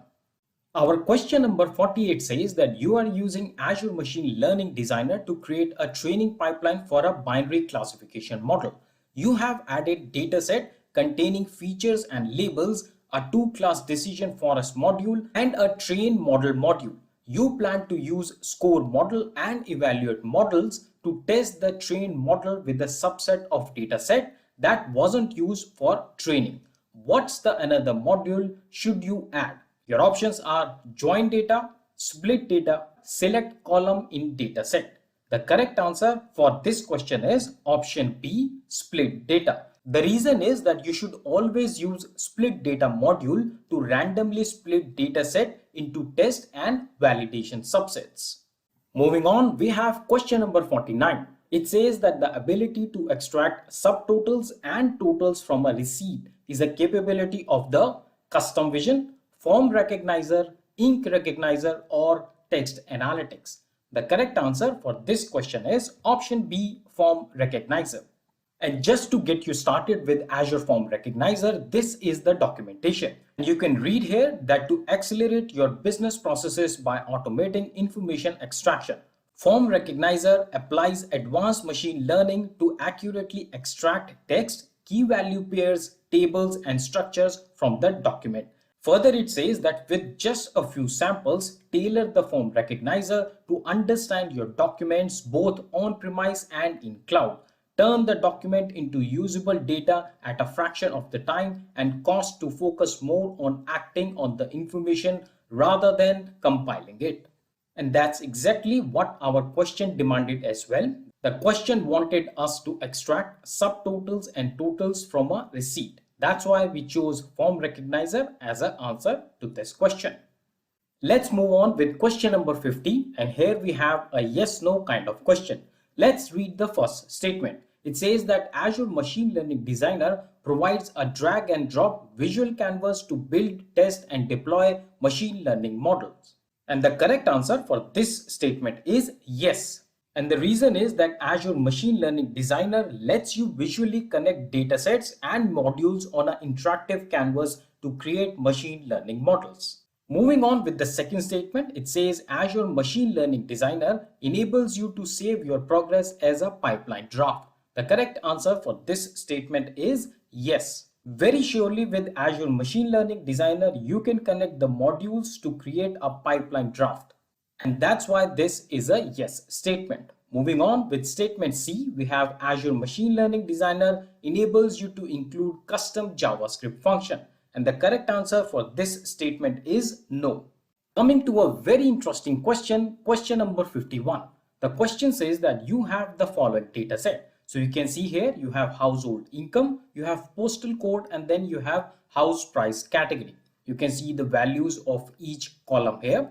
Moving on, the question says that you plan to use the data set to train a model that will predict the house price categories for the houses. And here, please pay attention. The prediction that our model needs to do is house price categories. Moving on, the question asks what are household income and household price category? To answer, select the appropriate option in the answer area. Each correct selection is worth 1 point. So here you can see the question is asking whether the household income is a feature or a label. Similarly, whether the house price category is a feature or a label. Now let me show you the answer and then I will give you a detailed explanation for this. So the correct category of household income is feature. So household income is a feature. On the other hand, house price category is a label. Now let me give you a detailed explanation what is a feature and what is a label. So here you can see I have defined and given you an example how you can recognize the label. So label is essentially the possible class. So let's understand the difference between labels and feature using an example. So you can say the possible classes of animals can be cats or birds. You can categorize animals on different factors. For example, they can be carnivorous, herbivorous, or omnivorous, or there can be many other classes for animals. However, for this example, I have taken cats or birds. Now, in this case, the label would be the possible class association like cats or bird that your machine learning algorithm will predict. So essentially labels are nothing, they are just the output or the actual prediction that your model will do. Moving on with the features. So features are what? Features are patterns. So we took the example of animals like cats and birds. So features in this case would be pattern or colors or forms that are part of your class. What was our class? Our class was cats or birds. So what will be the features? Features could be something like fur or the feathers or maybe their colors or sizes or other low-level interpretation like pixel values. So essentially what are features then? So features are attributes or properties of your class. Now coming back to our question slide, let's try to associate the concepts that we just learned in the question. So here you can see we have household income. So what is a household income? As we saw here in the answer, household income is categorized as a feature. Why? Because it is like a property or an attribute to a household. That's why it is categorized as a feature. On the other hand, house price category. Now, once again, I will repeat and you need to focus that house price categories is something that our model needs to predict. And that's why it is categorized as a label. I will once again summarize. Labels are predictions or the actual output of your model, whereas features are nothing but the properties or attributes of your classes. I hope this makes it simple to understand, but in case you have any doubts, questions, do ask me in the comment section.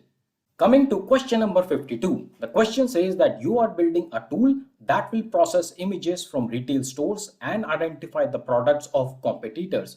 The solution will use a custom model. Which Azure cognitive service should you use? Your options are custom vision, form recognizer, face, or computer vision. The correct answer for this question is option A, custom vision.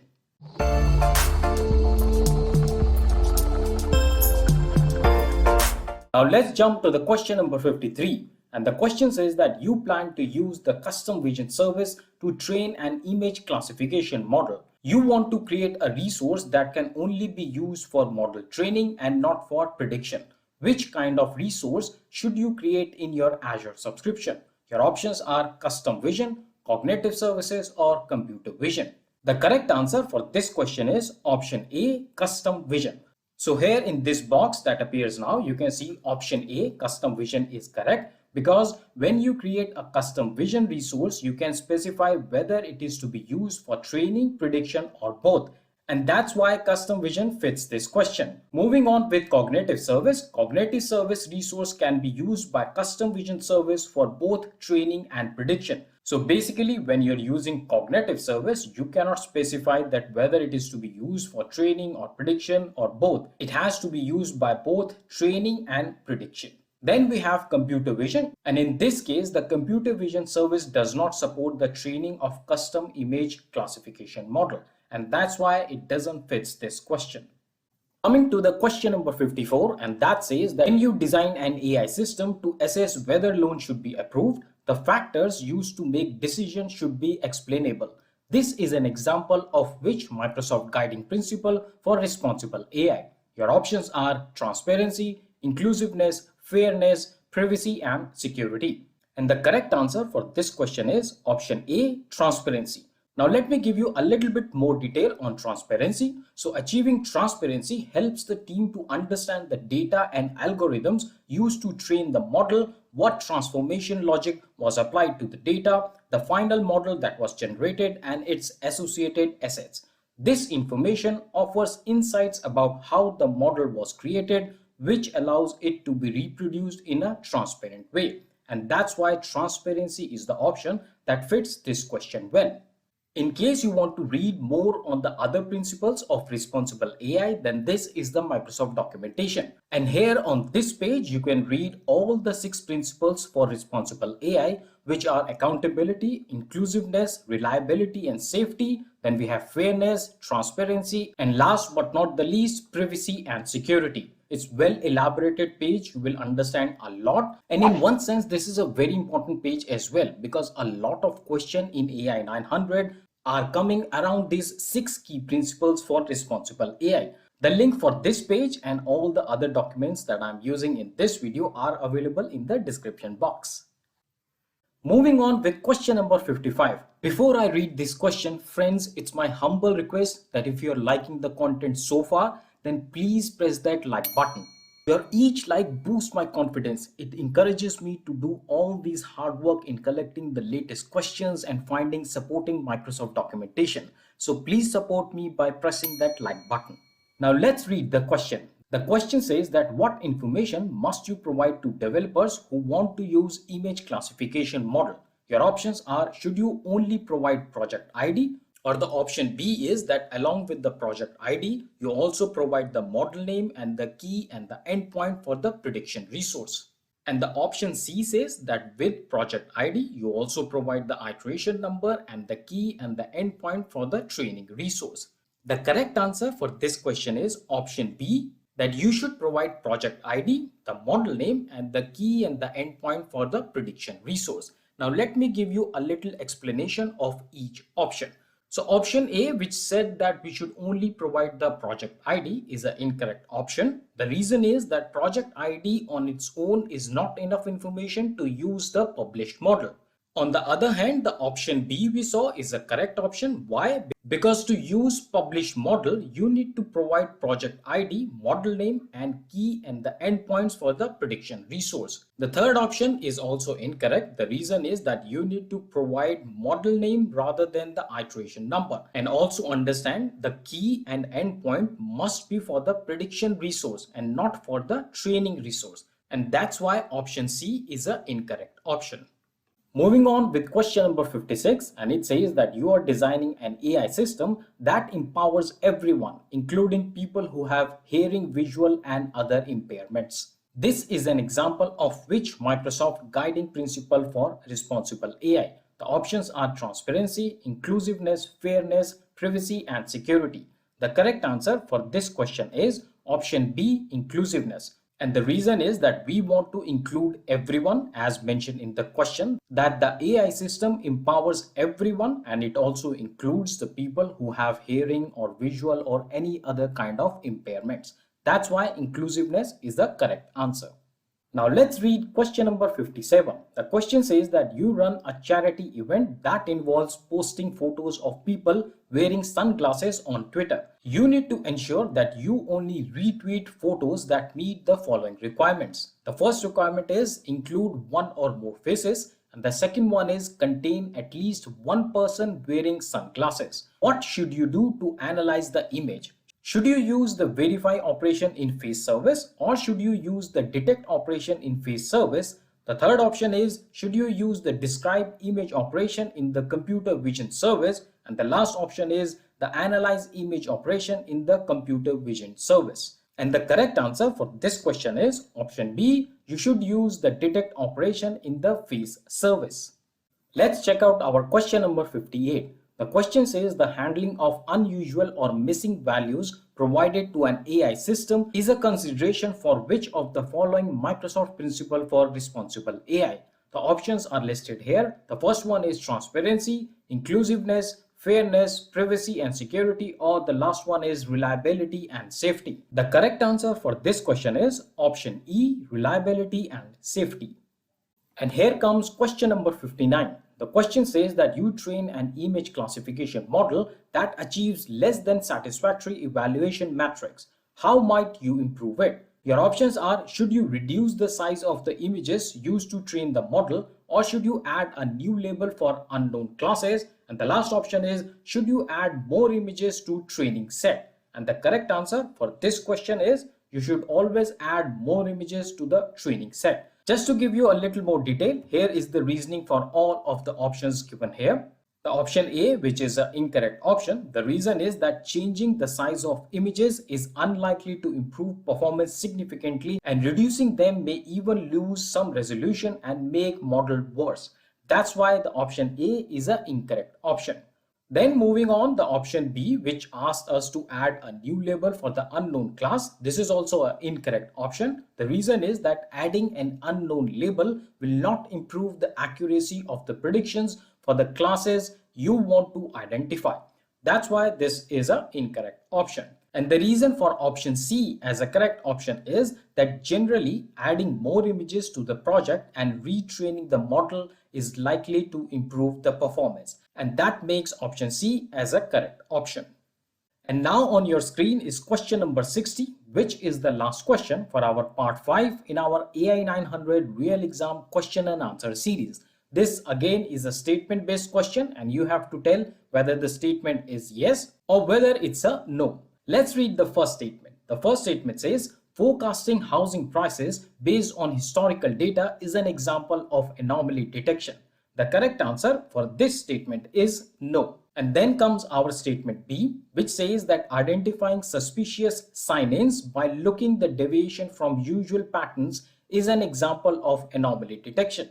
And of course, this is a correct statement. So the answer is yes. Moving on with the statement 3, it says that predicting whether a patient will develop diabetes based on the patient's medical history is an example of anomaly detection. This is a no, and the reason is that you are trying to predict whether a patient will develop the diabetes based on its medical history. So primarily it's a prediction and not a anomaly detection. And these were our 15 questions in part 5 of AI 900 exam series. I'm hopeful that you liked the questions and answers, and the Microsoft documentation that I presented will surely help you a long way in your AI 900 examination. And please do not forget to like the video and subscribe to the channel, and also press that notification bell so that you get notification of all our upcoming exam series. So let's begin our part 6 with question number 61. This is a drag and drop kind of question. You are given with some learning types on the left hand side of the screen, and then you are given with some definition in the answer area. So basically you have to match these learning types with these definition in the answer area. Let's read the first definition. The first definition says an automated chat to answer questions about refunds and exchange. What, according to you, will be the correct learning type that matches with this definition? The correct answer for the first definition is conversational AI. Moving on, we have determining whether a photo contains a person, and this definition matches with computer vision. And then we have determining whether a review is positive or negative. This one will match with natural language processing. Moving on with question number 62. The question says the handling of unusual or missing values provided to an AI system is a consideration for the Microsoft Dash principle of responsible AI. Your options are transparency, inclusiveness, fairness, privacy and security, and the last one is reliability and safety. The correct answer for this question is option E, reliability and safety. Now let me give you a quick definition of reliability and safety. So an AI system needs to be reliable and safe in order to be trusted. It's important for a system to perform as it was originally designed and for it to respond safely to new situations. Its inherent resilience should resist intended or unintended manipulation. So basically, any AI model is considered to be reliable and safe when it does what it was originally designed for. And it's very important that your AI system should be able to resist the intended or unintended manipulation. Moving on with question number 63. The question says that when you design an AI system to assess whether credit card application should be approved, the factors used to make the decision should be explainable. This is an example of which Microsoft guiding principle of responsible AI. The options are transparency, inclusiveness, fairness, privacy and security, and reliability and safety. The correct answer for this question is transparency.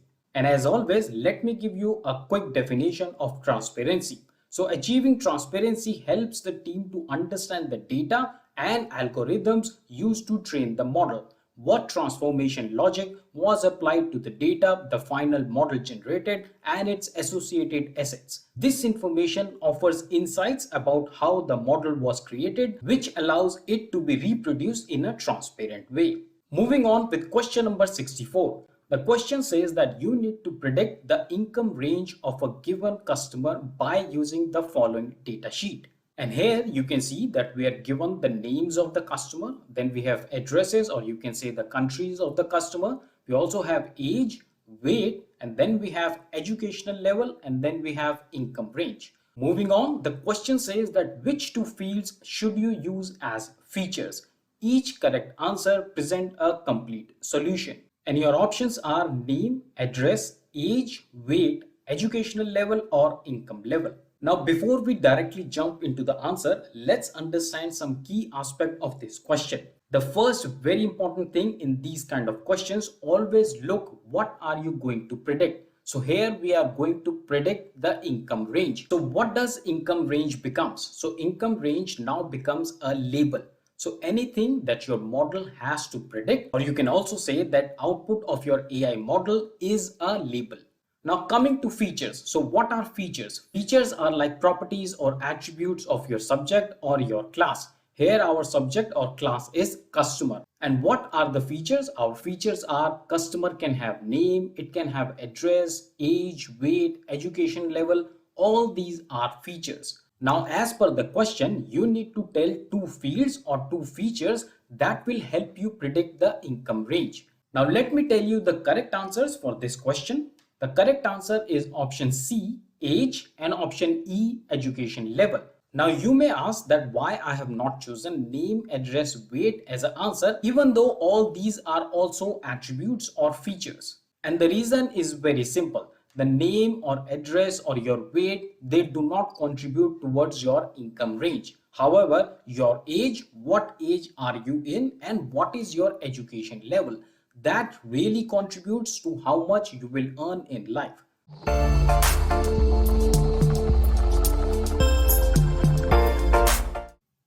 In last few questions, we have talked a lot about the key principles of responsible AI, and that's why it was very important to talk about the correct Microsoft documentation where you can read all about the principles of responsible AI. And this is one page from Microsoft that will give you all the information that you need for the key 6 principles of responsible AI. The 6 principles that we have been seeing in many of the questions are accountability, inclusiveness, reliability and safety, fairness, transparency, and privacy and security. If you are going for AI 900, then this is a page that you must learn by heart, because a lot of questions come in AI 900 examination around these 6 principles. The link for this page is available in the description box. Now let's check out our question number 65. The question says that you plan to use a set of image to train model to detect mobile phone and then publish the model as predictive service. You want to use single Azure resource with same key and endpoint for training and prediction. What kind of Azure resource should you create? Your options are custom vision, cognitive services, or computer vision. The correct answer for this question is option B, cognitive services. And as always, let's check out what is cognitive service. So a cognitive service resource can be used for both training and prediction. And that's exactly what our question was also looking for. So it was looking for something with same key and endpoint for training and prediction. And that makes cognitive service correct answer for this question. Moving ahead, let's do some yes/no kind of question. Starting with question number 66, it says that organizing documents into groups based on similarities of text contained in the document is an example of clustering. You need to tell whether it's a yes or it's a no. The correct answer for this one is yes. Quickly moving to question number 67, and it says that grouping similar patients based on symptoms and diagnostic test results is an example of clustering. The correct answer for this question is yes. And then we have question number 68, which says predicting whether a person will develop mild, moderate, or severe allergy symptoms based on pollen count is an example of clustering. The correct answer for this question is no. Next, we have our question number 69. The question says that which of the following results does an object model typically returns for an image? Your options are a class label and probability score for the image, or the second option is bounding box coordinates that indicates the region of the image where all of the objects it contains are located. The third one is a class label, probability, and the bounding box for each object in the image. The correct answer for this question is option C, the class label, probability, and the bounding box. And just to make you aware what is an object detection model that is asked in our question, here is a one-liner. So object detection model predicts a class, probability, and bounding box for each object in the image. And that's why we chose option C as an answer. Let's move ahead with question number 70. The question says that your company Digital Lab is in the business of digitalization of a library and needs to read text in a large PDF document. For this, you plan to use computer vision service. Which API best suits this business need? Your options are the Read API, the OCR API, the Recognized Text API. The correct answer for this question is option A, the Read API. Now let me give you a one-liner on Read API. So Read API better suits for large images. Additionally, it runs asynchronously, so it will not block your application while it is running. I hope you understood why we chose Read API. In case you have further questions or doubts on Read API, let me know in the comment section and I will be happy to answer. Until now, if you have liked the questions from question number 61 to question number 70, please do not forget to give a like to this video, subscribe to the channel and share this video with everyone who is learning Azure. Now let's move ahead. Let's move ahead with question number 71. Again, we have a company called Digital Lab. Let's read the question. The question says that your company, Digital Lab, is in the business of digitalization of a library, and for that, they need to extract text from scanned box. Further, the need is to use the text analytics service to analyze the extracted text. The company wants developers to use only one key and endpoint to access all of the services. What kind of resource should you create in your Azure subscription? Your options are computer vision, cognitive service, and text analytics. The correct answer for this question is cognitive services. Now remember, question number 70, that was just the previous question, was a very similar question. However, in that question, we were talking about computer vision and the APIs to be used. And that's why in that question, we chose read API as an answer. However, in this question, not only we want to extract the text from the scanned box, but we are also looking for the analysis service, and that's why cognitive service fit the question.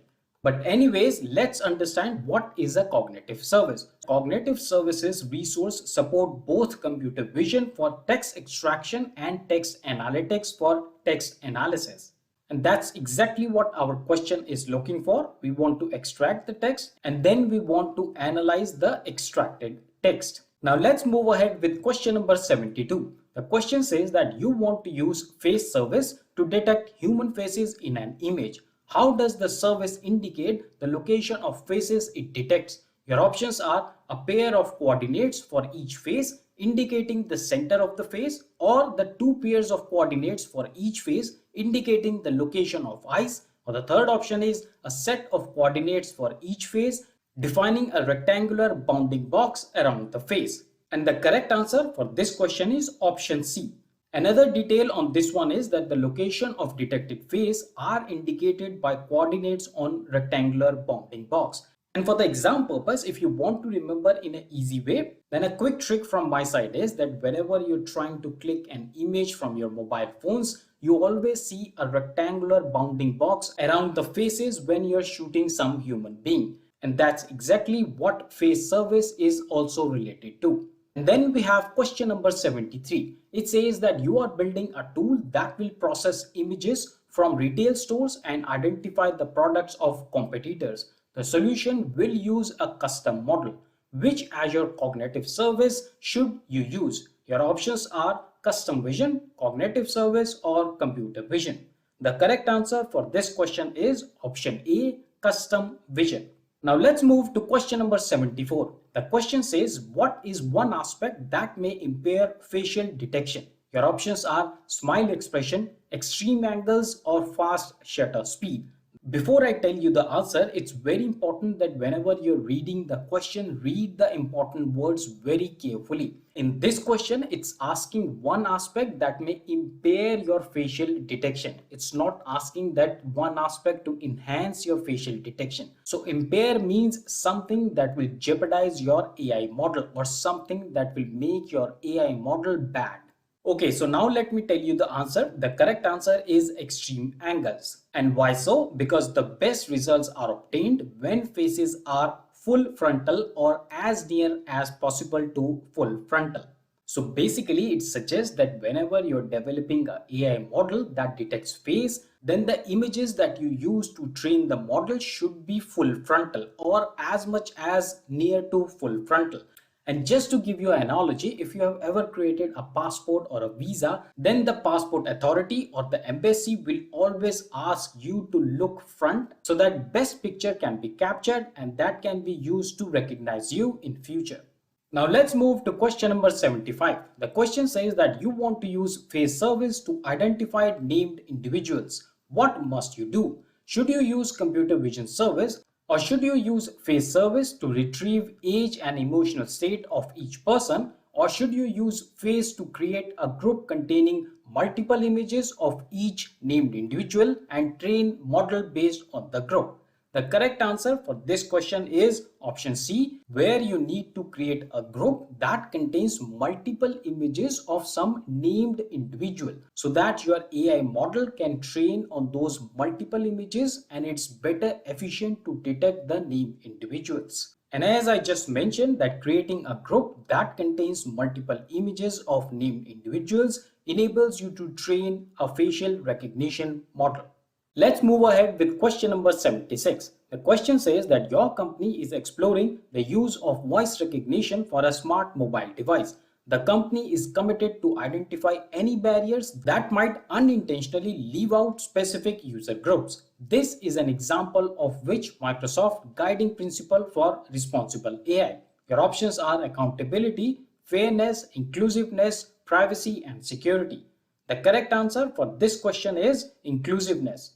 And it's very easy to spot the correct answer in these kind of questions. In the question itself, it's mentioned that the intent of the company is that none of the group is left out. So company wants to include. So include and inclusiveness go hand in hand.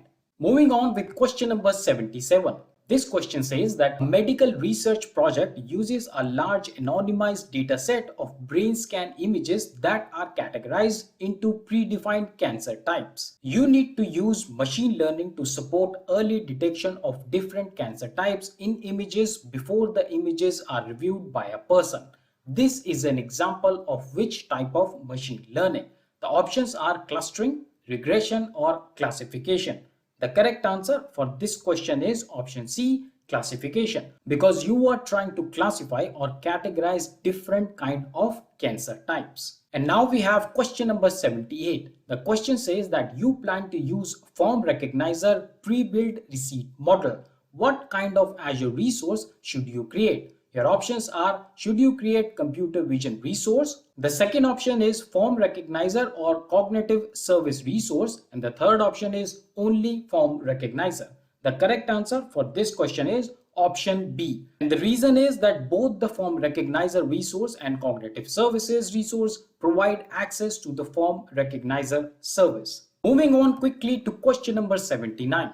The question says that you are using form recognizer service to analyze receipts that you have scanned into JPG format images. What maximum file size of JPG file you can submit to the pre-built receipt model? Your options are 2 MB, 50 MB, or 200 MB. The correct answer for this question is option B, 50 MB. Basically, the maximum file size for the pre-built receipt model is 50 MB.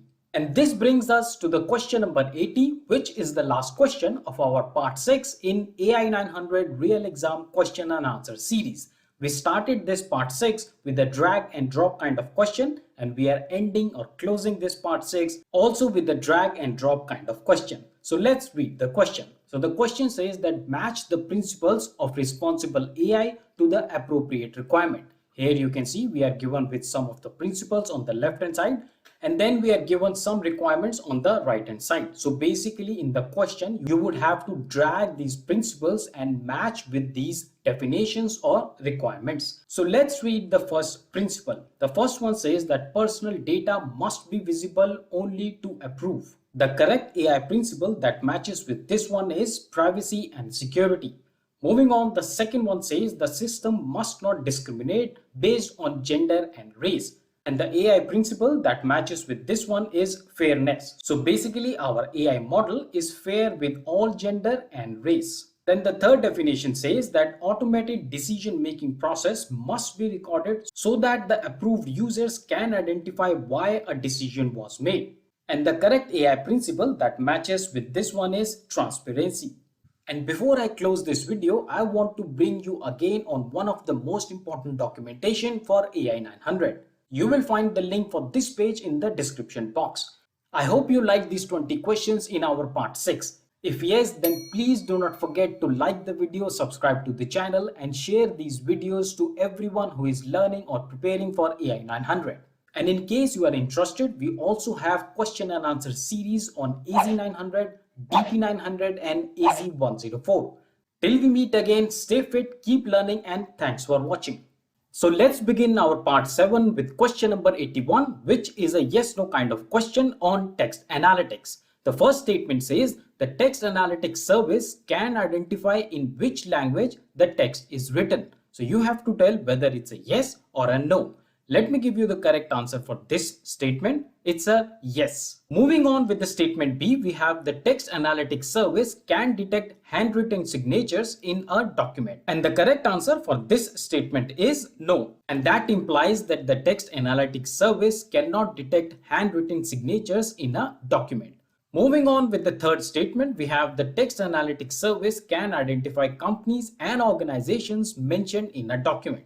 The correct answer for this statement is yes. In case you are curious to know a little bit more about text analytics, then this is a quick snippet. So a text analytic API is a cloud-based service that provides advanced natural language processing over raw text and includes four main functions: sentiment analysis, key phrase extraction, named entity recognition, and language detection. Moving on with question number 82. The question says that when training a model, why should you randomly split the rows into separate subsets? Your options are to train the model twice to attain better accuracy, or to train multiple models simultaneously to attain better performance, or the third option is to test the model by using data that was not used to train the model. The correct answer, of course, is option C. And why it is important to randomly split the rows into separate subsets? Because you always want to have some data that you can test your model against. And that's the reason you should always split your data. One on which you can train your model and the other one against which you can test your model. Moving ahead, we have question number 83. And this question says that you need to predict the or millimeter amount of rainfall for the next 10 years. Which type of machine learning should you use? Your options are classification, regression, and clustering. The correct answer for this question is option B, regression. And why so? Because in most basic sense, regression refers to the prediction of a numeric target. So friends, please understand, whenever in any Microsoft Azure AI-900 question, it is asked that you need to predict some numeric value. So here, for example, we are predicting a numeric value in terms of millimeter amount of rainfall for the next 10 years. In these kind of questions where you have to predict a numeric value, always go for regression. Reading a little bit more, linear regression attempts to establish a linear relationship between one or more independent variable and a numeric outcome or dependent variable. So here again, it's important that you're noting its numeric outcome.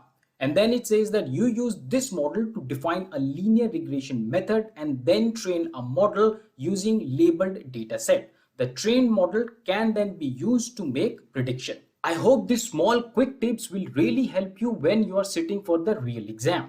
So once again, whenever it's a numeric value, always go for regression. And just to reinforce the concept, let me give you one more example. In this question number 84, you can see that you need to predict the temperature rise in degrees due to the climate change in next 50 years. Which type of machine learning should you use? The correct answer for this one as well is regression. Why? Because we are trying to predict temperature, which again is a numeric value. I hope these two quick questions will make it clear when to choose regression. Moving ahead with question number 85. The question says that you want to use the language service to determine the key talking points in a text document. Which feature of service should you use? Your options are sentiment analysis, key phrase extraction, or entity detection.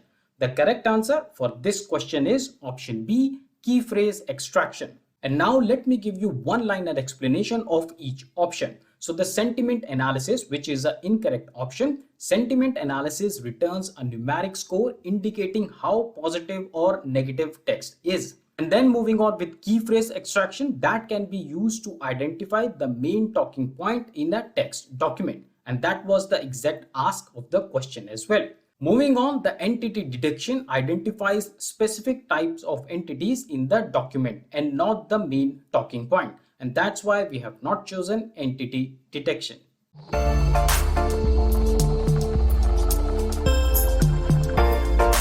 Now let's move ahead with question number 86. The question says that which of the following are not Microsoft guiding principles for responsible AI? Friends, I've seen many times that people in haste do not read the questions correctly, and in these kind of situations, they do not notice this not here. So please read your questions very carefully. In this question, we are asked to list down the principle which are not the guiding principle. Okay, so moving ahead with the options, your options are knowledgeability, decisiveness, inclusiveness, fairness, validity, or reliability and safety. And the correct answers for this question is option A, knowledgeability, B, decisiveness, and E, validity. These are not the Microsoft guiding principle for responsible AI.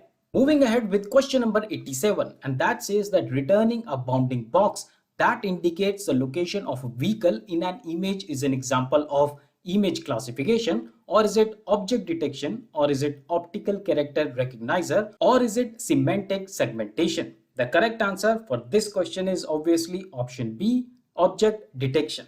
Quickly moving to question number 88, and this is a yes no kind of question. Let's read the question. It says automated machine learning provide you with the ability to include custom Python script in a training pipeline, whether it's a yes or it's a no. If you already know the answer, pause the video right now and tell me the answer in the comment section. But for now, let's move ahead. And the correct answer for this question is yes. And then we have question number 89, and that says automated machine learning implements machine learning solutions without the need for programming experience. And the correct answer for this question is yes. Now let's jump to the question number 90. The question says that automated machine learning provides you with the ability to visually connect datasets and modules on an interactive canvas.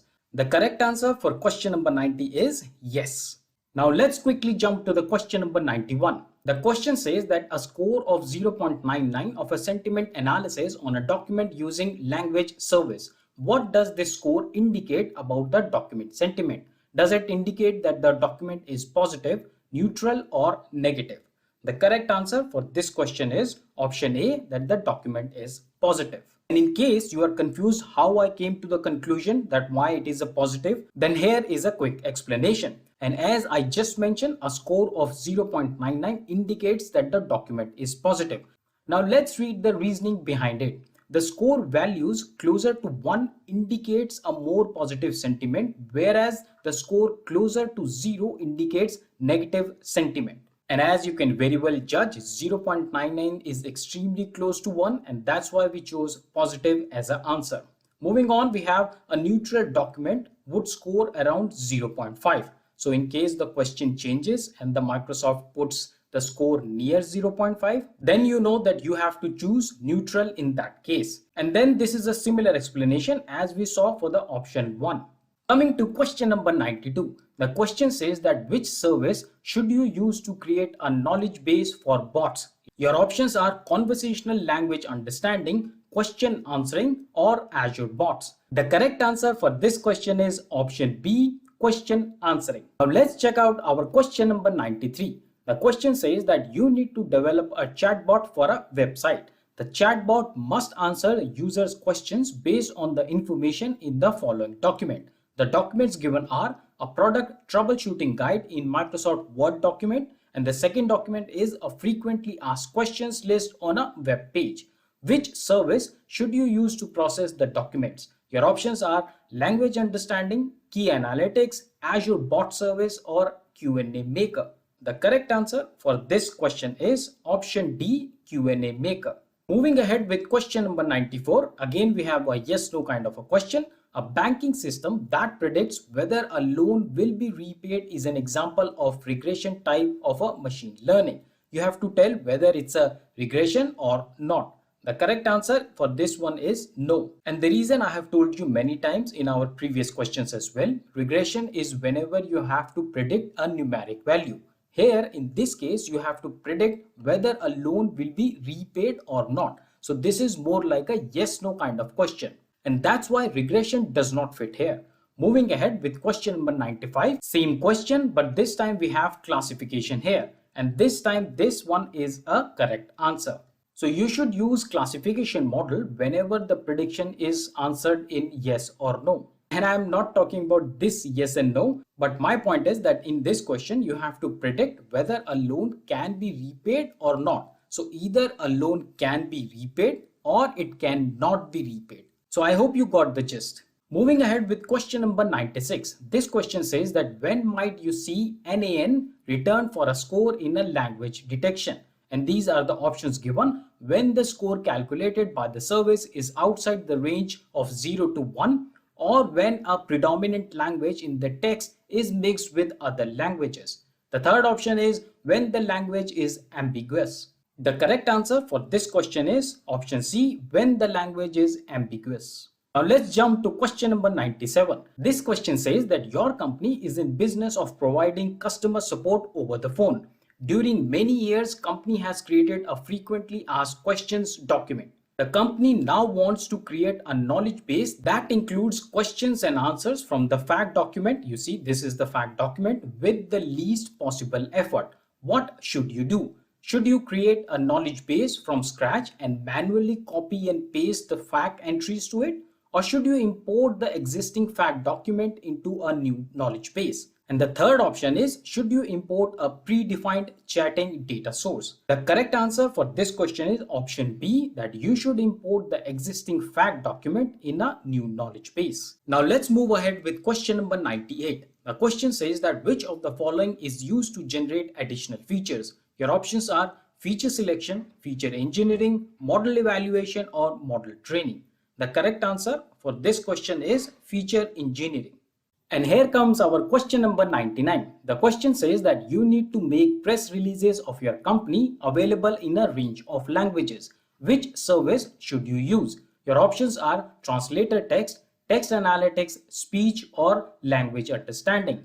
The correct answer for this question is translator text. And now on your screen is question number 100. So we are already making a century here, and this is the last question of our part 7 in our AI-900 real exam question and answer series. So let's read the first statement. The first statement says automated machine learning is the process of automating the time-consuming iterative task of machine learning model development. The correct answer for this statement is yes. And very obviously, to some extent, the name itself explains that automated machine learning. So it basically helps you automate the iterative task. Moving ahead with the second statement, automated machine learning can automatically infer the training data from the use case provided. The correct answer for this statement is no. And then we have our third statement, which says that automated machine learning works by running multiple training iterations that are scored and ranked by the metrics you specify. And the correct answer for this statement is yes. And the last statement says that automated machine learning enables you to specify a dataset and will automatically understand which label to predict. And the correct answer for this statement is yes. In case you want a detailed explanation of all these yes/no kind of questions, do let me know in the comment section, and I will surely provide you a detailed explanation and understanding on each of them. I hope you like these 20 questions in part 7 on AI-900. And before I close the video, friends, it's my humble request that if you're liking the content, please make sure to like the video, because that's the only way the YouTube algorithm spreads the video to a larger audience. And please do not forget to subscribe to the channel. A lot of interesting new exam series are coming up on your own channel, The Tech Blackboard.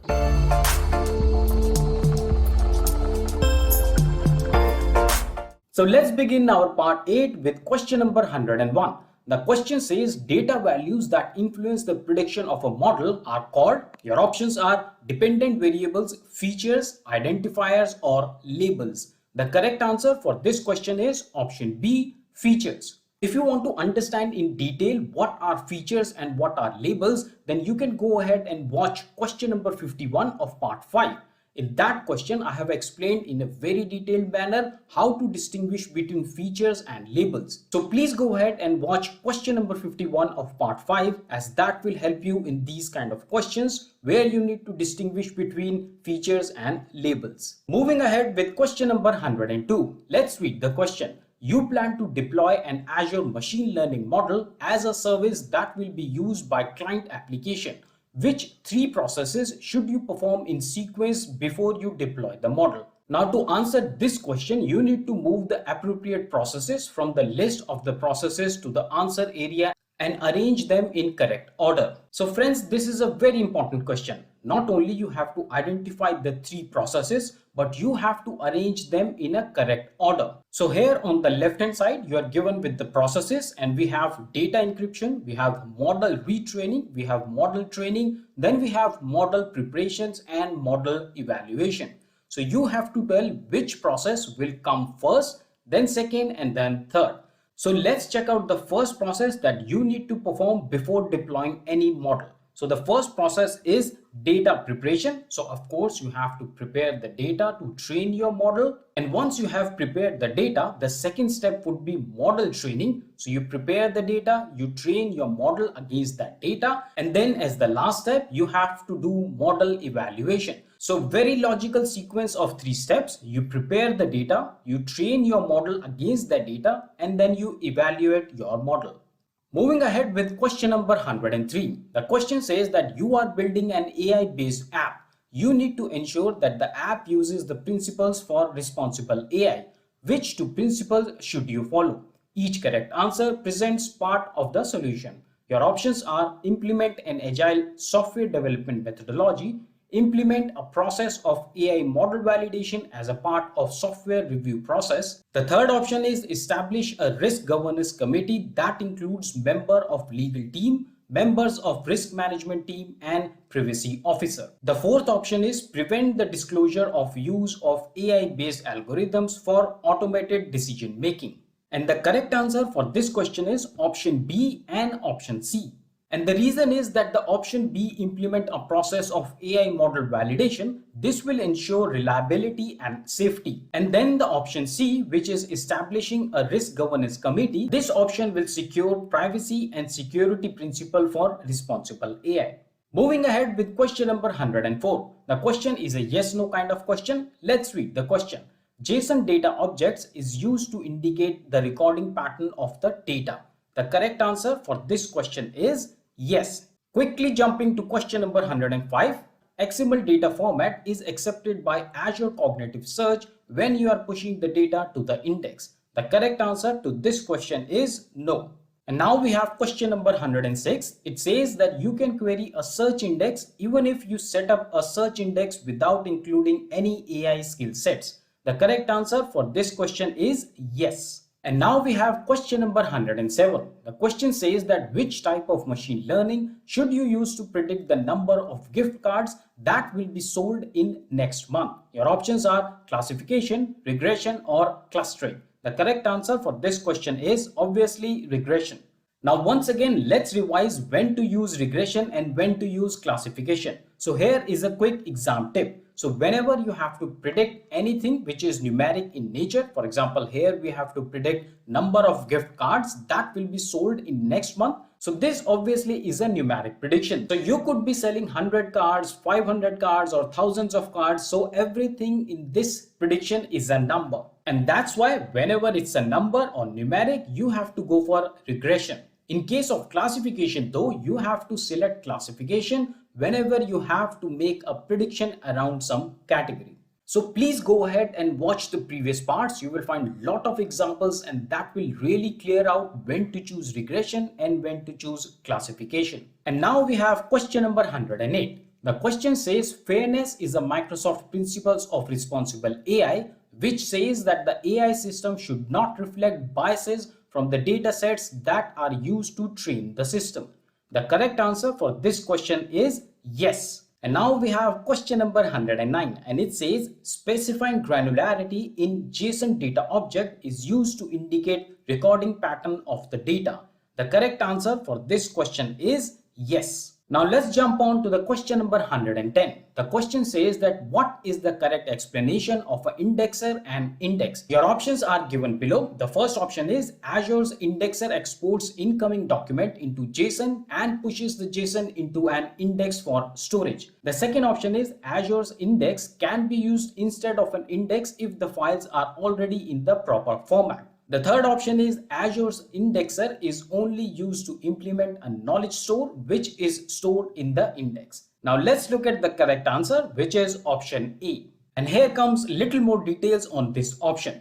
So the documents in Azure Blob Storage are exported to JSON before getting stored in the search index. Azure Indexer is a tool that automates the document export process. I hope that will help you understand what is Azure Indexer.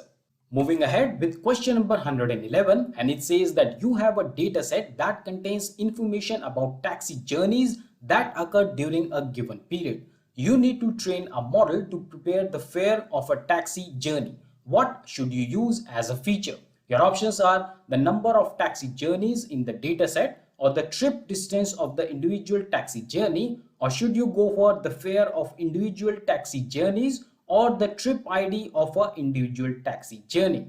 And the correct answer for this question is option B, the trip distance of an individual taxi journey. And the reason is very simple. You have to predict the fare of a taxi journey, and the fare is always relative to the distance between point A and point B. It has nothing to do with the trip ID of the individual taxi journey or the number of taxis journey in the data sets. The option C is also not valid because we are anyways calculating the fare of individual taxi journeys, and that's why the prediction itself cannot be the answer. Moving ahead with question number 112. The question says that the model evaluation module outputs a confusion matrix showing the number of true positives, false negatives, false positives, and true negatives. You have to tell whether it's a yes or it's a no. The correct answer for this question is yes. And friends, confusion matrix is one of the very important concepts in AI-900 examination. And trust me, you will surely encounter some questions on confusion matrix in AI-900 examination. And that's why you must understand confusion matrix in detail. And I have explained confusion matrix in great detail in question number 15 of part 2. Moving ahead with question number 113. The question says that feature selection helps in splitting a date into a month, day, and a year field. The correct answer for this question is no.